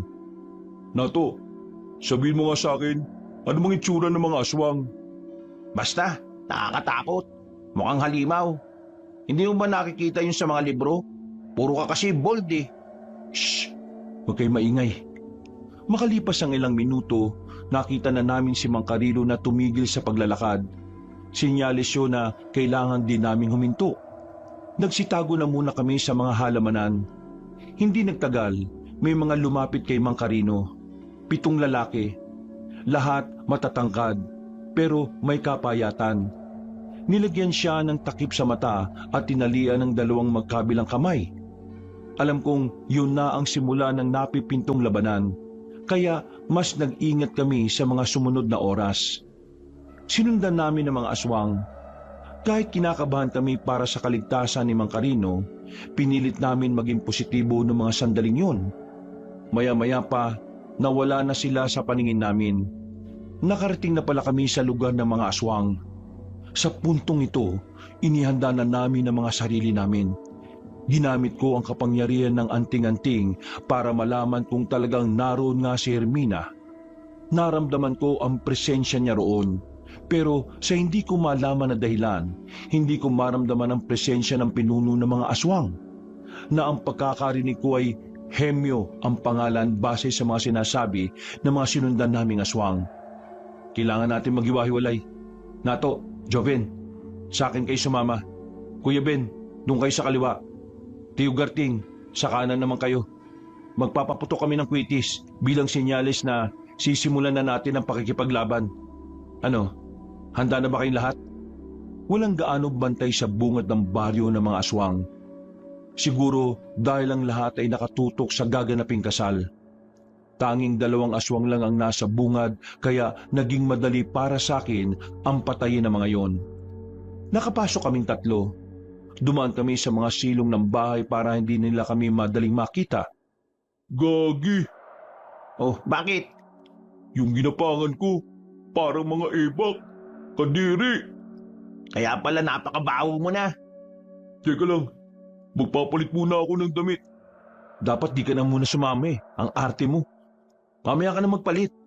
Singutin mo na lang para maubos ang amoy. Sira na ba ulo mo? Bilisan mo na magpalit. Pambira ka naman oh. Habang nagpapalit ng suot si Joven, nakita namin ang ibang aswang na may mga daladalang lechon. Pero hindi yun baboy o baka. Halos masuka-suka kami ng mapagtantong tao yun. Oo, litsyong tao ang daladala nila. Nang magpatuloy na kami, nahanap na rin namin ang saktong lokasyon kung saan gaganapin ang kasal. Para itong normal na kasal lang. Maraming lamesa, maraming upuan. Maganda ang pagkakaayos ng venue. Ang pagkakaiba lang, lahat ng makikitang pagkain na nakahain sa mahabang lamesa, hindi hayop. Kahit malayo kami, naaamoy ko na karniyon ng tao. Ayun si Hermina. Kung kunin na kaya natin kaagad. Hindi pwede. Hindi pa natin nakikita yung pinuno nilang si Hemyo. Kailangan muna nating obserba ng paligid bago tayo gumawa ng desisyon. Ang daming aswang dito. Parang kasing dami nito yung mga tao sa malit na baryo na malapit sa atin eh. Kayang-kaya natin ang mga yan. Basta wag lang kayong kakabahan ha. Natigil ang aming usapan nang makita naming dinala na si Mang Carino papunta kay Hermina. Dahil malayo sila sa amin, ginamit ko ang kapangyarihan ng anting-anting para mas magawa ko silang pakinggan. Ma, Anak, kumusta ka rito? Ayos ka lang ba? Anong ginawa nila sa'yo? Sinaktan ka na ba nila rito? Ayos lang po ako, Ama. Wala silang ginawang masama sa akin. Tinrato nila ako bilang isang tunay na reyna talaga. Pero ngayon, itong gabi na ito ang kasal ko. Buti nakarating kayo. Huwag ka mag-alala, anak. Nakasunod sila sa akin kanina. Nakakatiyak ako na narito pa rin sila. Mabuti naman kung ganon. Nasaan ang pinunong pakakasalan mo? Ang narinig ko kanina, wala pa siya rito. Nasa tradisyon nila na kapag wala pa ang 10:00 ng gabi, hindi sila maaaring humarap sa pakakasalan nila. Sa pagkakaalam ko, nasa altar siya ng mga aswang. Hindi yun dito eh. Ilang minutong lakaran bago makarating doon. Kung gano'n pwedeng-pwede nang umatake sila, Adam. Kakayanin ba nila ang bilang ng mga aswang na nandito? May tiwala ko sa kanila, anak. Nang marinig ko yun, sinenyasan ko na si Joven na sindihan ng kwitis. Pagsindi niya, sa halip na sa taas lumipad, papunta yun sa kinaroroonan ng gitna ng venue. Nabulabog ang mga aswang kaya wala na kaming magawa kundi lumabas na lang din. Buti na lang, matalino ang mga kamag-anak namin. Nakuha kagad nila na yun na ang hudyat kahit hindi nila nakitang pumutok sa ere. Kahit na anong mangyari, wag kayong maghihiwalay dalawa. Ang prioridad natin, yung mag-ama. Nagsimula ang bakbakan. Sa unang 5 minuto ay nagiging pantay lamang ang laban. Nakakasabay ang mga kamag-anak namin. Ang 2 kong kapatid, kahit papaano ay nakakalaban na maayos. Nagagamit nila ang mga nabasa nila sa libro ni Lolo Jose. Nang makakuha na ako ng tamang pagkakataon, nilapitan ko kagad ang mag-ama. Siniguro ko kagad na mailigtas sila at mailayo sa gitna ng gulo. Pumunta kami sa gilid kung saan malayo ng kaunti sa mga naglalaban. Maraming salamat, Adam. Hindi ako nagkamali. Alam kong darating ka. Hello, nandito rin kami. Oo nga, Maraming salamat din sa inyo. Parami ng parami ang mga aswang. Kakayanin ba ng mga kamag-anak mo mga yon? Huwag kayong mag-alala. Kaming bahala. Mang Carino, magtago na muna kayo rito. Kahit na anong mangyari huwag na huwag kayong lalabas hanggat hindi namin kayo binabalikan. Sige, mag-iingat kayo. Mababangis sila. Tumango na lang ako bilang tugon. Bumalik kami sa labanan para tulungan ng mga kamag-anak namin na noong mga sandaling yon, sugatan na rin pero kahit papaano ay nakakalaban pa rin. Palag, walang panghihinaan ng loob. Tumalon ako at bumagsak ako sa gitna. Pinalibutan ako ng mga aswang na hindi ko na mabilang. Gamit ang aking anting-anting, hinataw ko ng malakas ang katana. Pagkatapos, sabay-sabay na bumagsak ang mga nasa harapan ko. Sumisirit ang kanilang dugo. Nangingisay na parabang mga nakukuryente. Napatigil ang ibang aswang sa ginawa ko, pero hindi sila nagpasindak. Muli silang umatake. Pumalag na rin ang 2 kong kapatid. yan, sa gilid mo! Huli man nang tumingin ako sa kaliwa. Isang matangkad na maskuladong aswang ang nakalapit sa akin. Hinawakan niya ako sa balikat at saka iniangat sa ere. Binalibag niya ako. Tumama ang katawan ko sa pader. Sa lakas ng pagkakatama ko, umuga ang pader na yon. Pero dahil sa kapangyarihan ng anting-anting, ay agad na nakarecover ang aking katawan. Kakaibang isang to Yo, ayos ka lang. Huwag niyo ko intindihin. Kaya kong isang to. Mag-ingat ka, kuya. Parang batak na batak ang aswang na yan Mabilis akong lumapit sa aswang kabanong. Hindi niya na malaya na nasa tagiliran niya na ako. Agad ko siyang hiniwa gamit ang katana. Napatras lang ng isang hakbang ang paa niya, pero nanatili siya sa kinatatayuan niya. Hindi pa ako nakontento. Tinaga ko pa siya ng 2 beses. Wala pa rin nangyayari. Parang wala na lang siyang nararamdaman. Kaya ang naisip ko ay itarak na sa kanya ang hawak ko pang katana. Pero kinabigla ko ang sumunod niyang ginawa. Hinawakan niya lang ang katana sa mismong talim. Binali niya yon ng isang kamay lang. Pagkatapos ay dinakma niya ako sa liig. Sinakal niya ako. Maigpit. Nahihirapan na akong makahinga. Mabuti na lang ay taglay ko pa rin ng kakaibang lakas kahit na nasa ganong kalagayan ako. Hinawakan ko ang kanyang kamay. Maigpit din. Sobrang higpit. Hanggang sa maramdaman ko na lang na unti-unti nang lumuluwag ang pagkakasakal niya sa akin. Nang makakuha ng tamang pagkakataon, sinapa ko siya ng malakas sa muka. Dito na niya ako tuluyang nabitiwan. Hindi ka tinatabla ng patalim?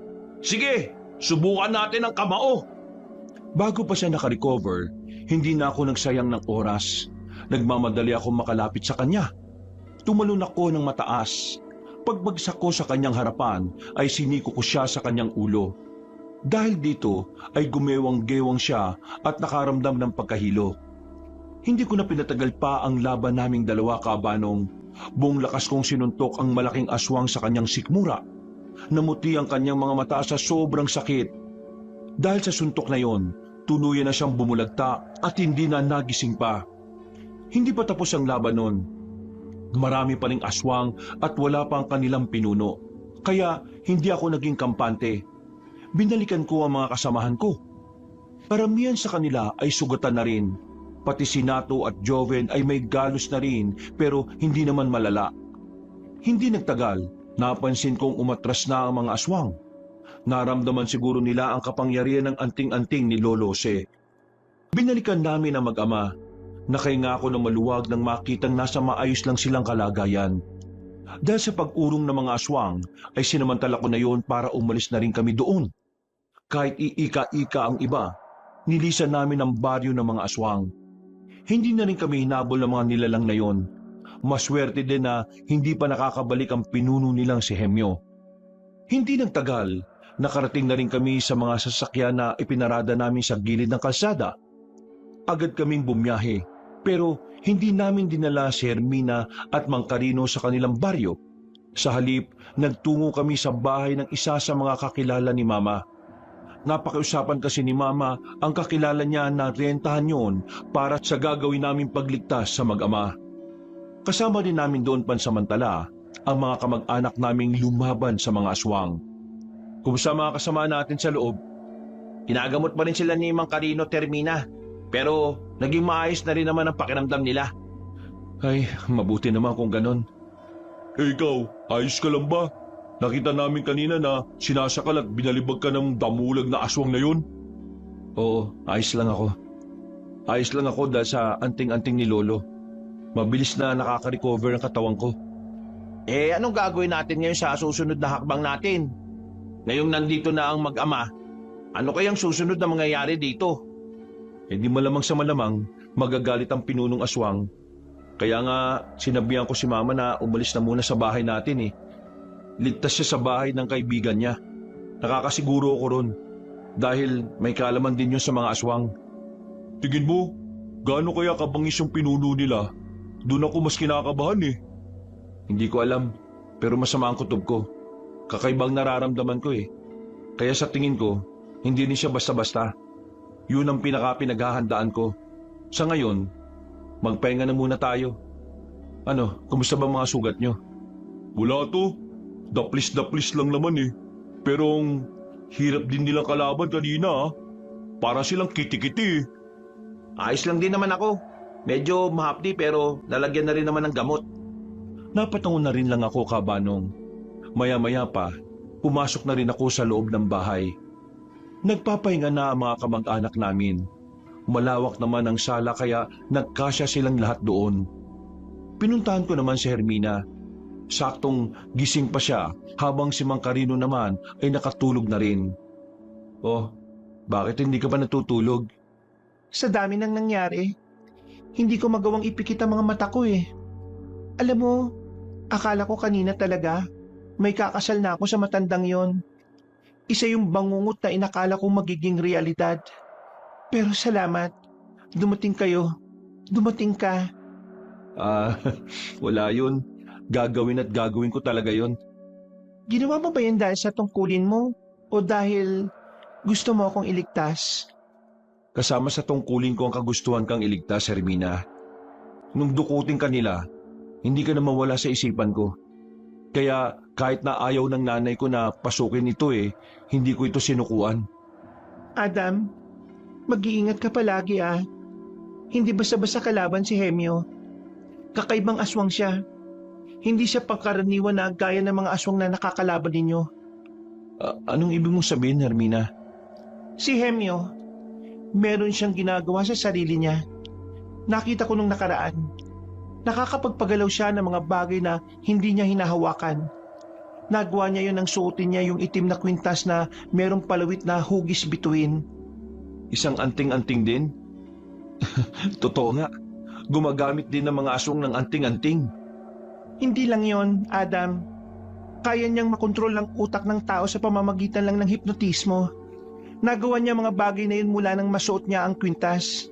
At mula nang matapos niya ang ilang araw na pagdiritual. Tingin ko, konektado na talaga ang kaluluwa niya sa mga tunay na dyablo. Hindi na basta aswang lang ang kalaban mo rito, Adam. Literal na demonyo na ang makakaharap mo. Sa hindi malamang dahilan, naramdaman kong nanlalamig na ang palad at talampakan ko. Nagiinit na naman ang mukha ko dahil sa kaba. Yung kasi ang unang pagkakataon na may narinig akong ganong uri ng aswang.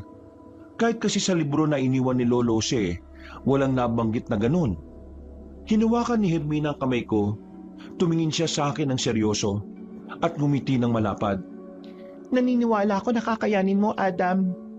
Mga bandang madaling araw na nang makaramdam ng antok si Hermina, habang ako nanatiling mulat na mulat ang mga mata.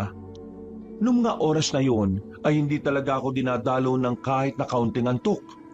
Maingay ang utak ko, tila nalulunod na ako sa dami ng iniisip. Inabot na ako ng umaga, pero buhay na buhay pa rin ang diwa ko. Wala akong maramdamang kahit na anong pagod. Maya-maya pa, nagising na rin ang mga kasama namin. Ginising ko na rin ang dalawa kong kapatid para maganda sa pupuntahan namin. Mang Carino, Hermina, kailangan namin kayong dalhin sa mas ligtas na lugar. Kaya aalis tayo ngayong araw. Kami nang bahala kung saan. Hindi ba ligtas dito? Hindi tayo nakakasiguro dahil malapit-lapit na rin ito sa gubat eh. Dadali namin kayo sa lugar kung saan mas maraming tao. At tsak na walang matatagpuan ng mga aswang. Ha? Saan nyo kami dadalhin? Sa Maynila, noon lang ang alam kong mas ligtas na lugar. Nagkatinginan silang mag-ama. Alam kong hindi nila gusto ang lugar na yon dahil hindi sila sanay sa ingay, pero wala silang magagawa. Yun lang ang tanging paraan na mailigtas sila sa tiyak na kamatayan. Mga ilang sandali lang ay bumiyay na rin kami. Naging payapa naman ang mga sandaling yon. Tahimik ang biyahe patungo sa pier. Parang yun lang ang sandaling wala kaming nararamdamang pangamba. Hindi nagtagal, narating na rin namin ang aming destinasyon. May nakausap kaming kakilala sa loob. Pinalagay namin kayo sa mas komportableng pwesto. Sariling kwarto. Oh, eto ang cellphone mo, Hermina. Sakaling may problema, tawagan mo lang ako ah. Paano mga kababaryo namin? Anong mangyayari sa kanila? Baka sila naman ang puntiryahin ng mga aswang. Pupuntahan namin sila mamaya at sasabihan namin maganda. Yun lang ang pwede namin gawin para maprotektahan nila ang kanilang sarili. Ang mahalaga, ligtas kayo at ang tinuturing na prinsesa ng inyong tribo. Maraming salamat. Kayo nang bahala sa kanila. Magtiwala lang kayo kay Adam. Nakita niyo naman kung gaano siya kabangis. Mang Carino, pasalubong ah. Si Raulo, di naman sila mag-a-abroad eh. Sa Maynila ang punta nila, buang. Oo, tama na yan. Kayo talagang dalawa, oo. Mang Carino, nandyan na po ba yung kakilala natin? Tara, sumama na po tayo. Sige, mag-iingat kayo sa biyahe ha. Pinagmasdan na lang naming papalayo ang mag-ama. Nang makakyat na rin sila sa barko, ay dali-dali na rin kaming bumiyahe para balikan ang mga kasama namin. Mga bandang tanghali, pinuntahan naman namin ang baryo nila Mang Carino. Lahat ng mga katutubong naroon ay nakaambang. Nakahinga sila ng maluwag nang sabihin naming nasa maayos ng kalagayan na ang mag-ama. Kinausap namin ang lahat ng kalalakihan sa kanila para samahan kami sa laban. Lahat naman sila ay pumayag. Lahat ay determinadong pagbayari ng mga aswang sa mga nagawang kasalanan ng mga yon. Mabilis namang lumipas ang mga oras. Sumapit na rin ang kinagabihan. Hindi na kami umalis sa baryo nila Mang Carino. Malakas kasi ang kutob ko na doon mismo darating ang mga aswang para bawiin si Hermina. Nakausap ko si Mama. Ayos naman sila ni Aling Pepang sa bahay ng kaibigan niya. Wala raw sinyalis ng aswang. Mabuti naman kung ganon. Yung mag-ama, meron bang mensahe? Wala naman. Siguro wala naman naging problema sa biyahe nila. Makakarating din na maayos sa mga yun doon sa Maynila. Naalarma kaming lahat nang marinig ang hudyat ng mga katutubo. Ang tunog na yon ay nangangahulugan lang na nasa paligid na ang mga kalaban namin. Kaya naman kinuha namin agad ang mga sandata namin. Nagtungo na rin kaming magkakamag-anak sa bungad ng baryo. Hindi nagtagal, nakita na namin doon na dumating ang matandang aswang na kung tawagin nila ay Hemyo. Nasaan ang aking mapapangasawa? Ilabas niyo siya. Pasensya ka na, pero hindi namin ibibigay ang gusto mo. Ang mga aswang ay wala ng problema sa inyong angkan. Kaya dapat ay hindi na kayo nakikialam pa rito. Kung talagang wala kayong pakialam sa angkan namin at hindi kayo nababahala, bakit kailangan yung sakta ng iba namin mga kadugo? Huwag mong ibahin ang usapan. Ilabas mo ang mapapangasawa ko. Hindi ako aalis ng payapa rito hanggat wala ang babaeng pinakamamahal ko. Pinakamamahal ang putik. Hindi ka nga mahal ng tao eh. Lakas ng loob mong pangit ka. Bakit ba hindi ka nalang maagnas? Manahimik ka! Hindi ikaw ang kausap ko! Ikaw! Ikaw! Alam mong ikaw ang may pakana ng pagkuha sa kanya. Pagbabayarin kita! Pagbabayarin din kita sa ginawa mong pagpaslang sa mga kasamaan ko! Huwag na natin patagalin to. Ayoko ng maraming daldal. Uubusin ko ang lahi mo, bata! Mula sa pinakabata hanggang sa pinakamatanda! Dami mo talagang daldal eh, no? Simula ng araw eh. Humanda kayo. Ito na ang laban na hinihintay natin. Mga kasama, ubusin niyo ang lahat ng inyong makikita rito! Hindi nagtagal. Sumiklab na nga ang kaguluhan. Nagsagupaan na ang mga aswang at ang magkahalong mga kamag-anak ko at ang mga katutubo. Ako naman, ang tingin ko ay nasa iisang aswang lang. Walang iba kundi kay Hemyo. Nakatayo lang siya na parabang hinihintay lang akong lumapit. Ginamit ko na ang anting-anting para mas mabilis akong makalapit sa kanya. Pero bago mangyari yon, bigla na may lumitaw na isa pang aswang na hindi ko inaasahan. Binangga niya ako at dinakma. May pakpak siya kaya inilipad niya ako papalayo roon. Nang masuntok ko ang aswang na yon ay bumagsak din kami sa kagubatan. Hindi ka ang gusto ko makalaban. Pero sige, pagbibigyan kitang siraulo ka. Napatingin ako sa gilid nang biglang lumitaw si Hemyo. Patawa-tawa pa ang loko. Anong akala mo? Makakatapat mo ko kagad? Sineswerte ka ba? Bago ka makarating sa akin, kalabanin mo muna ang mga alaga ko. Alaga mo pala ang isang ito? Anong klaseng aswang to? Makabagong aswang. Ganyan ang aswang na magagawa namin ni Hermina kung hindi niyo siya kinuha. Mamaya na natin pag-usapan yan. Kailangan ko munang tapusin tong alaga mo. Rigor, ikaw nang bahala sa pangahas sa taong yan. Agad na sumugod sa akin ang aswang na yon. Mabilis siya, maliksi. Kahit ginamit ko na ang anting-anting para makaramdam ng bawat galaw niya, ay hindi pa rin umubra. Nagulat na lang ako nang biglang mahawakan niya ako sa liig. Inagaw niya ang katana na hawak ko. Sinubukan niyang itarak sa akin yon. Buti na lang ay nakailag ako at nasuntok ko siya sa tagiliran. Dahil sa ginawa kong yon ay binitiwan niya ako.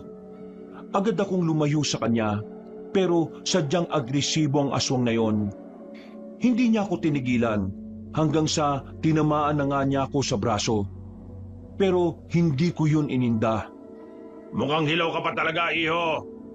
Parang kay Rigor pa lang yata mamamatay ka na eh. Manahimik ka! Mamaya ka na dumaldal kapag tayong dalawa na magkalaban. Papansin ka eh. Nakakatawa ka. Pero nakakahanga ang pagiging mayabang mo. Kahit na alam kong hindi ka talaga uubra. Mabilis kong kinuha ang katana at saka ipinukol kay Hemyo. Pero kinabigla kong ginawa ng alaga niyang si Rigor. Kinuha niya sa ere ang katana bago pa makarating sa amo niya. Pinukol niya yon pabalik sa akin. Buti na lang ay taglay ko rin ng kakaibang bilis kaya ako nakailag. Sa mga sandaling yon, alam ko nang hindi pangkaraniwan ang aswang na kinakalaban ko. Doon ko mas naintindihan kung bakit kailangan ni Hemyo si Hermina. Kaya naman, mas naging alarma ako sa mga susunod niyang atake. Bisit na aswang to ah! Malakas talaga! Ang gubat na ito ang magiging libingan mo, bata! Oo, inaamin ko na malakas siya. Pero alam ko na ngayon kung anong kahinaan niya. Ha? Kahinaan? Walang kahinaan ng aswang na kagaya ni Rigor. Wala siyang sariling isip, Hemyo. Kitang-kita ko sa kung paano siya gumalaw. Nang sabihin ko ang bagay na yon, ay napansin kong kinagulat niya yon. Kaya naman alam ko nang tama ang hinala ko. O ano? Tama ako, di ba? Ang aswang na nagawa mo ay walang sariling utak. Ibig sabihin, nabubuhay siya para lang pumatay. Hindi para gumawa ng sarili niyang desisyon. Kahit ano pang sabihin mo, hindi mo pa rin siya kakayanin. Isa ka lang hilaw na antingero.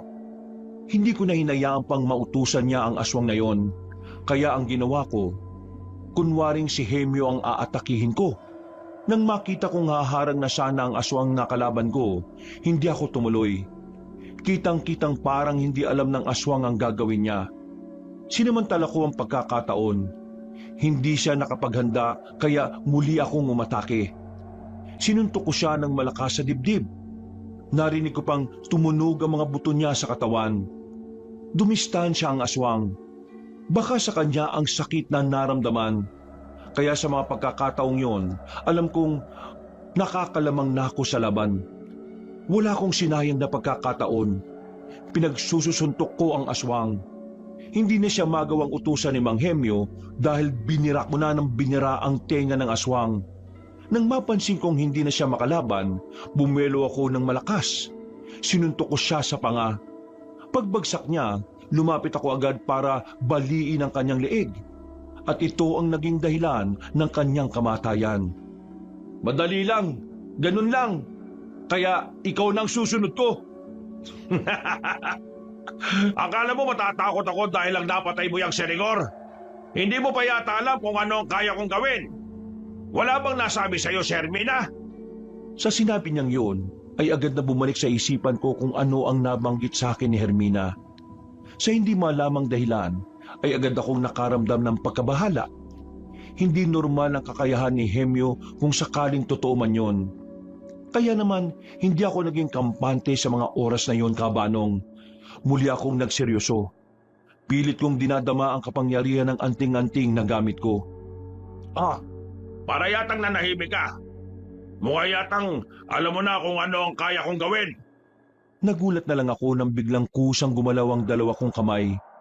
Pilit kong pinipigilan yon dahil papunta yon sa leeg ko. Anong nangyayari? Puwisit! Kinokontrol ko ang mga kamay mo gamit ang pinakamalakas na ritual na tumatakbo sa isipan ko. Puwisit! Nakakainis! Nakakatawa. Ikaw ang papatay sa sarili mo. Mukhang hindi ko na yatang kailangan magpungod. Huwag kang pakampante! Naramdaman ko na lang ang malakas na enerhiyang dumadaloy sa buong katawan ko. Dahil dito, muli kong nabawi ang kontrol sa sarili kong kamay. Nabigla na naman si Hemyo sa ginawa ko. Hindi ko na siya hinayaang makapagsalita pa. Mabilis akong lumapit sa kanya. Sinuntok ko siya ng malakas. Pero bago makadapo ang kamay ko sa mukha niya, nagawa niyang iharang ang mga kahoy na nakapaligid sa gilid. Yun ang tinamaan ng kamao ko. Dumistansya siya sa akin. Tumawa ng malakas. Talagang pinapahanga mo ko, bata. Hindi ko inakala na ang isang baguhang gaya mo ay magagawang kontrahin ang kapangyarihan ko. Tingnan natin kung anong magagawa mo ngayon. Bilang paggalang sa pinagmulan mo, ipapakita ko na sa iyo ang tunay kong anyo at lakas. Biglang lumakas ang hangin. Sumabay pa ito sa pagpapalit niya ng anyo. Ilang segundo lang ang nakalipas, isang tunay na halimaw na ang itsura ni Hemyo. Sobrang lakas ng presensya na nararamdaman ko na sa kanya. Kaya nung oras din na yon, kinakabahan na rin ako. Ito na ang tunay na laban. Nanlaki ang mga mata ko nang biglang nasa harapan ko siya. Dinakma niya ako sa leeg. Sinakal niya ako ng maigpit, sabay malakas niya akong dinikit sa malaking puno. Sa lakas ng pagkakabalagbag niya sa akin, natumba ang puno at lumika ng malakas na hangin. Bata ka ba sa palingin ko? Batang-bata ka pa! Matanda ka na, Hemyo.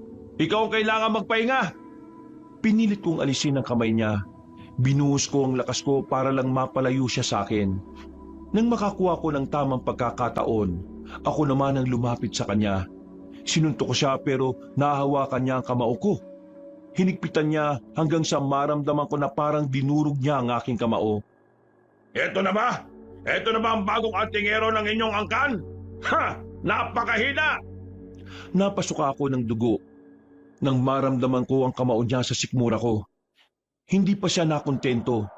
Sinipaan niya ako sa muka.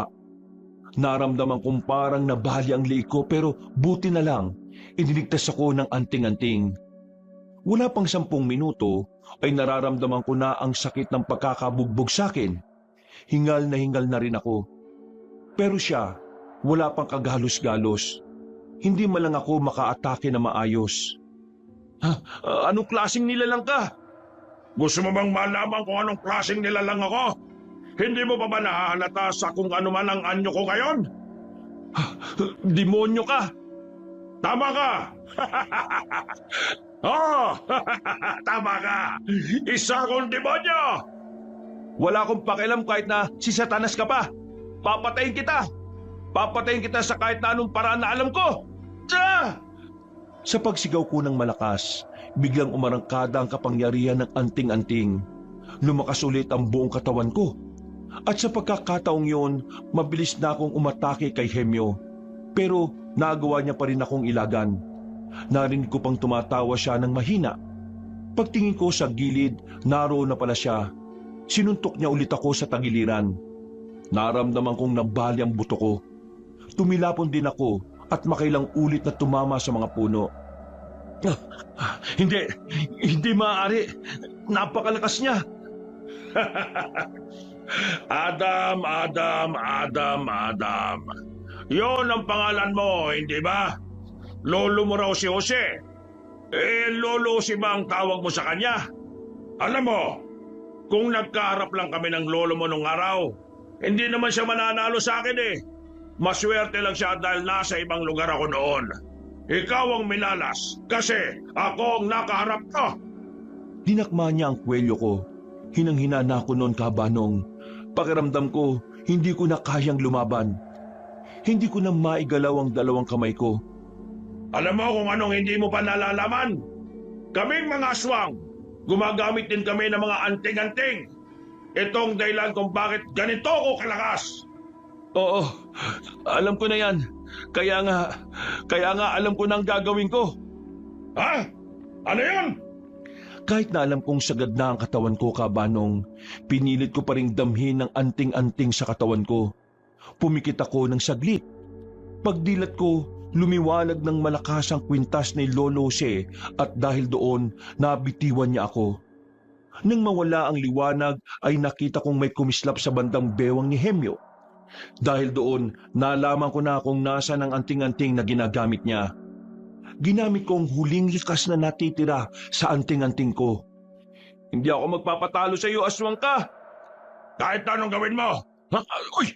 Anong? Nakalapit na ako sa kanya. Inakala niyang susuntukin ko siya pero laking gulat niya nang bigla ko siyang yakapin sa bewang. Wala siyang ideya sa gagawin ko. Nang makapa ko ng anting-anting niya, hinawakan ko yon kahit na mainit sa kamay. Hinablot ko yun ng malakas. Uy! Anong ginawa mo? Para mawala ang kapangyarihan ng anting-anting, kailangan itong matanggal sa katawan ng gumagamit. Nalapit pa sana siya nang biglang unti-unting bumalik ang anyo niya sa dati. Nang hina siya, napalod ang isa niyang tuhod dahil wala na ang kapangyarihan ng anting-anting. Tinapon ko sa malayo ang anting-anting niya para hindi na niya magamit pa. Ibalik mo sa kanya! Anting-anting ko pa rin ang nanalo hanggang sa dulo, Hemyo. Anong nanalo? Hindi pa ako patay! Hindi pa tapos ang laban! Di, tapusin na natin. Iika-ika na akong maglakad ng mga sandaling yon. Sinubukan kong pigain ang anting-anting ko pero wala na itong nailalabas na kapangyarihan. Kaya nung mga sandaling yon, nakasalalay na sa natural kong lakas ang pagtatapos ng laban na yon. Nagkamali ka na minaliit mo, Hemyo. Nasa dugo kong pagiging magiting. Lalaban pa rin ako. Hindi mo ako matatalo ng ganito. Sinubukan niya pang umatake sa akin, pero hindi pa siya nakakalapit ay nadapa na siya. Walang gaanong galos ang katawan niya, pero dahil nakadepende lang siya sa anting-anting, hirap na siyang makatayo ng maayos. Lumapit ako sa kanya. Siya naman ay nakaluhod na ng isang tuhod habang nakatingala sa akin. Nanggigigil siya. Galit na galit ang mga mata niya habang nakatingin sa akin. Pero wala na akong pakialam sa paninindak niya, sa kung paano niya ako tingnan. Itinas ko na ang katana. Pagkagupit ko ng malakas, tumama yun sa liig niya. Nakadilat siyang bumagsak. Nakatingin sa akin hanggang sa huling hininga niya. Isang bagay ang hindi mo alam, Hemyo. Hindi kailangan matagal ka na sa isang bagay para magtagumpay. Hindi mo kailangan ng maraming karanasan para malampasan ang isang hamon. Ang kailangan mo, katatagan. At ang katatagan na yon ay binabasbasa ng kabutihan. Liwanag ang kinalaban mo. At kahit kailan, hindi magwawagi ang kadiliman. Naitukod ko ng katana sa lupa nang maramdaman kong nangihina na rin ang katawan ko, Kabanong. Napatingin ako ulit kay Hemyo. Umiikot na siya sa paningin ko. Kalaunan, nawalan na rin ako ng malay. Nagising na lang ako na tapos na ang labanan. Pero may mga aswang pa ring nakatakas kaya yun ang tinugis ng iba naming kamag-anak. Pagtingin ko sa gilid ko, naroon na ang mag-ama. Hindi pala sila tumuloy sa biyahe. Sa kabilang banda naman, naroon ang dalawa kong kapatid at ang nanay kong umiiyak at nag-aalala sa akin. Eto na nga ba sinasabi ko eh. Tingnan mo, napahamak ka. Ang dami mong dalo sa katawan. Parang nabali pa yata ang binti mo eh. Oh. Yan ang napapala mo kasi hindi ka nakikinig sa akin. Ma, nabugbog na nga yung tao, sinisermonan niyo pa. Oo nga naman, ma. Eh kayo rin eh. Malilintikan kayo sa akin pag-uwi. Ma, ayos lang po ko.